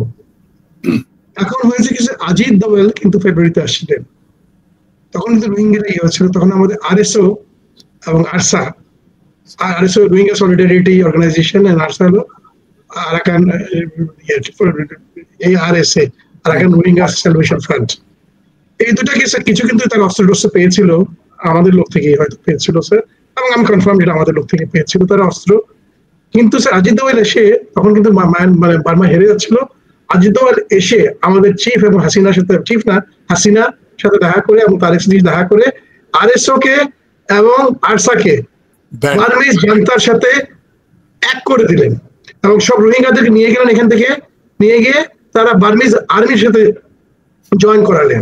এদিকে আরাকান আর্মি কিন্তু আমাদেরকে, আরাকান আর্মি যে চিফ ছিল brigadier general, he send A flag to us, message যে আপনারা আমাদের সাথে আসেন, আমরা আপনাদেরকে নিব, আর রোহিঙ্গাদেরকে নিব, আপনারা জয়েন আস। কিন্তু আমরা করলাম কি ইন্ডিয়ান প্রেসারে, দেখেন কিভাবে আমরা নিজেদের ডিস্ট্রয় করে ফেলি। আমরা কি জয়েন করলাম বার্মিজ আর্মির সাথে, বার্মিজ জান্তার সাথে, যারা আমাদেরকে মারলো, মার খেয়ে কিন্তু তারা আবার ঢুকলো ভিতরে। তো এখন স্যার এই যে আপনি বলেন আরাকান আর্মি আমাদেরকে বিশ্বাস করবে, আমাদের বিশেষ করার কারণ কম আছে, কারণ আমরা যেভাবে ইন্ডিয়ার দালালি করে গেছি। আরাকান আর্মি কিন্তু বেসিক্যালি চায়নার প্রক্সি, সেটা আমাদের ফেস করতে হবে। এবং আরাকান আর্মির অনেক পার্ট আছে, ইন্ডিয়াও চেষ্টা করেছিল ওদের নিতে, ওদের চায়না কিন্তু আছে, আপনি বলেই দিয়েছেন, চায়না অলরেডি সিতুয়ে পোর্টে ওদের অলরেডি বেস বসিয়ে দিয়েছে, করছে। মানে এখন এই আমাদের ফরেন পলিসি। জি, আপনি কি বলেছেন?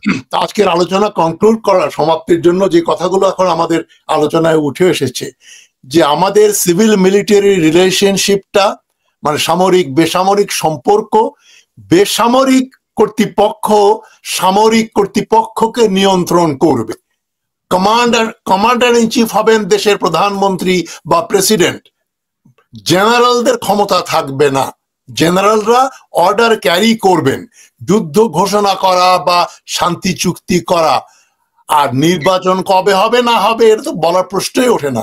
কোনো রাজনৈতিক ব্যাপারে যত বড় জেনারেলই হোক, যতক্ষণ উনি ইউনিফর্ম পরা থাকবেন উনি একটা মন্তব্য করতে পারবেন না, করলে সেটাকে বলা হবে দেশদ্রোহিতা বা ডিসিপ্লিন ভঙ্গের জন্য তাকে চাকরিচ্যুত করা বা তাকে শোকজ করতে হবে।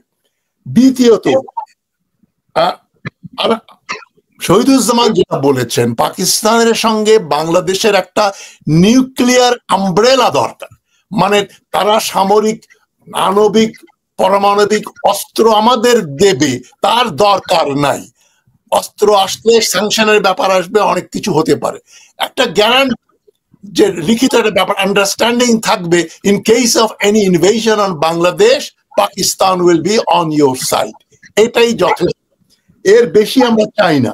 এবং যেটা এখানে খুব সুন্দরভাবে ফুটে উঠেছে যে আমাদের অভ্যন্তরে সিভিল মিলিটারি রিলেশনশিপ ভালো না, মানে যে জন্য আর্মি জেনারেলরা প্রেস কনফারেন্স করেন, ছাত্রদের ডেকে নিয়ে বলেন আওয়ামী লীগকে নিষিদ্ধ করা যাবে না, এগুলো ডিসিপ্লিনের ভায়োলেশন। যত রকম নিয়ম শৃঙ্খলা আছে এগুলো ভেঙে ফেলছেন ওয়াকারুজ্জামান, এটা বন্ধ করতে হবে। তবে আমাদের আতঙ্কিত হবার কিছু নেই, জনসাধারণ এবং আপনি যতগুলো টক শো হচ্ছে, সোশ্যাল মিডিয়াতে যে প্রচারগুলো হচ্ছে সেটা দেখে আমি খুব আশান্বিত। দুটো ব্যাপারে কিন্তু জনগণের ভিতরে একতা, একটা হচ্ছে আওয়ামী লীগকে নিষিদ্ধ করতে হবে, এই ব্যাপারে আমার মনে হয় 90% লোকের কনসেনসাস আছে, আর সেনাবাহিনীকে নিয়ন্ত্রণে আনতে হবে। এই যে সিভিল মিলিটারি রিলেশনশিপের উন্নতির জন্য সেনাবাহিনী, নৌবাহিনী, বিমান বাহিনী যে সিভিলিয়ানদের নিয়ন্ত্রণে থাকবে, এই কনসিয়াসনেসটা কিন্তু বিল্ড করছে। অনেকে বলছেন আমরা সেনাবাহিনীর বিরোধিতা করছি, আমি সেনাবাহিনীকে আরো 5 গুণ 10 গুণ শক্তিশালী করার সমর্থক। তাদের বন্দুক থাকবে, বন্দুকের গুলিও যাতে থাকে সেই কথা আমরা বলছি। নৌবাহিনীর জাহাজ থাকবে, সেটা ভিআইপিদের নিয়ে ঘোরানোর জন্য না, নৌবাহিনীর জাহাজে টর্পেডো থাকতে হবে, মাইন্স হবে, আর্টিলারি, আর্মির বিরাট বিরাট কামান আছে, আর্টিলারির কোর আছে, আর্টিলারি যদি শেল না থাকে তাহলে তো সেটা সিরাজউদ্দৌলার আর্টিলারির মতো হয়ে যাবে। কামান আছে কিন্তু কামান গুলি করে না, কেননা গুলি নাই, গুলি করার মতো পরিস্থিতি নাই। সে ধরনের আর্মি, নেভি, এয়ারফোর্স আমরা চাই না। বিমান বাহিনীতে নতুন বিমান আসুক, উন্নত মানের 5th জেনারেশন প্লেন দরকার হলে আমরা আনবো, টার্কির থেকে আনবো, নাহলে চায়না থেকে আনবো, কিন্তু আমাদের আনতেই হবে। শেষ কথা যেটা আমি বলতে চাচ্ছি, আমাদের এই যে অর্থনৈতিক দুর্যোগ, ইনফ্লেশন, দ্রব্যমূল্য, এগুলো সেকেন্ডারি প্রবলেম। প্রাইমারি প্রবলেম হচ্ছে ন্যাশনাল সিকিউরিটি। যতক্ষণ আমরা একটা স্বাধীন সার্বভৌম দেশ হিসাবে বাংলাদেশ মাথা তুলে দাঁড়াতে না পারবে, ততক্ষণ যত সংস্কারের কথা বলছেন, বাইক্যামেরাল লেজিসলেচার করতে হবে, প্রপোর্শনাল ভোটিং, ভোটের রিপ্রেজেন্টেটিভ থাকতে হবে, 16 বছরের লোক ভোট দেবে, এগুলো তুচ্ছ ব্যাপার, কোনো ব্যাপারই না। যতগুলো কমিশন করেছেন, একটা কমিশনও করা হয় নাই ন্যাশনাল সিকিউরিটি কমিশন। ডক্টর ইউনূসকে আমি অনুরোধ করি যে আপনি ন্যাশনাল সিকিউরিটি কমিশন বলে একটা কমিশন সৃষ্টি করেন। নির্বাচন আর বাজারের ডিমের দাম আর তেলের দাম এগুলো সাবসিডিয়ারি ব্যাপার, লেস ইম্পর্টেন্ট। এই কনসাসনেসটা যাতে ডেভেলপ করে, এই ধরনের একটা আমরা গাইডলাইন আমাদের আমি দিচ্ছি, অতিথির মাধ্যমে আমরা পেয়ে গেছি।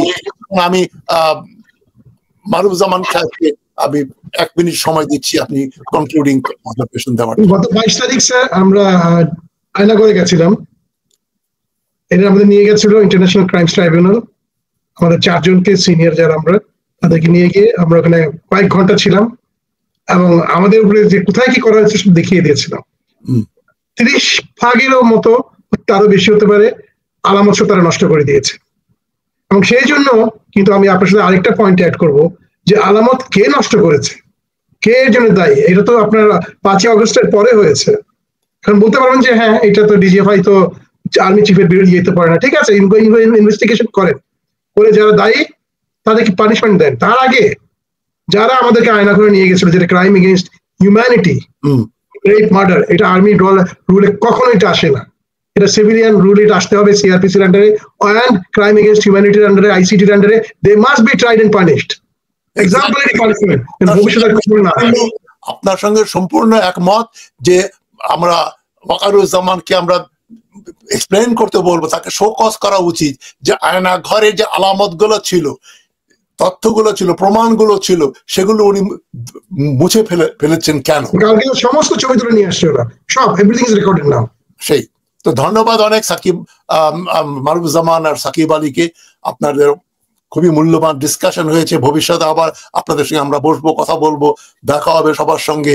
দর্শক শ্রোতা সবাইকে আমি ধন্যবাদ জানিয়ে আমাদের বিপ্লব যেন সুসংহত হয়, মানে স্পন্টেনিয়াস আন্দোলনটা যেন একটা পরিকল্পিতভাবে এগোয় এবং দেশে গণতন্ত্র। আসসালামু আলাইকুম। দেশ কিংবা দেশের বাইরে যেখান থেকে বসে ভিডিওটি দেখছেন সবাইকে অনেক অনেক ধন্যবাদ এবং ভালোবাসা জানাচ্ছি। প্রিয় দর্শক, কথা বললেন আমাদের সবার পরিচিত প্রিয়মুখ লেখক, গবেষক, অত্যন্ত জ্ঞানী ব্যক্তিত্ব ডক্টর তাজ হাশমি, যিনি সারা বাংলাদেশে মানুষকে সচেতন করার জন্য তিনি লেখছেন এবং সবসময় কথা বলছেন ভিডিওতে, মানুষকে সতর্ক করছেন। বাংলাদেশের যারা দায়িত্বশীল রয়েছেন, সরকার প্রধান থেকে শুরু করে সকলকে তার বার্তার মাধ্যমে তিনি সাজেশন দিচ্ছেন, তিনি দেশের ভাবমূর্তি বুঝে কথা বলছেন, যার কারণে বাংলাদেশের অনেক মানুষই তাকে অনেক শ্রদ্ধা করে, ভালোবাসে, সম্মান করে। প্রিয় দর্শক, লাইভ টক শোতে আমরা দেখে আসলাম বাংলাদেশের গুরুত্বপূর্ণ ব্যক্তিত্ব উপস্থিত ছিলেন সাবেক রাষ্ট্রদূত সহ অনেকেই। প্রিয় দর্শক, আজকের এই লাইভ টক শোটি ডক্টর তাজ হাশমি যে লাইভ টক শোটি করলেন, লাইভ টক শোটি আপনাদের কাছে কেমন লেগেছে অবশ্যই কমেন্টে জানাবেন। প্রিয় দর্শক, সবাই ভালো থাকবেন, সুস্থ থাকবেন। ভিডিওটি শেষ করছি। আসসালামু আলাইকুম।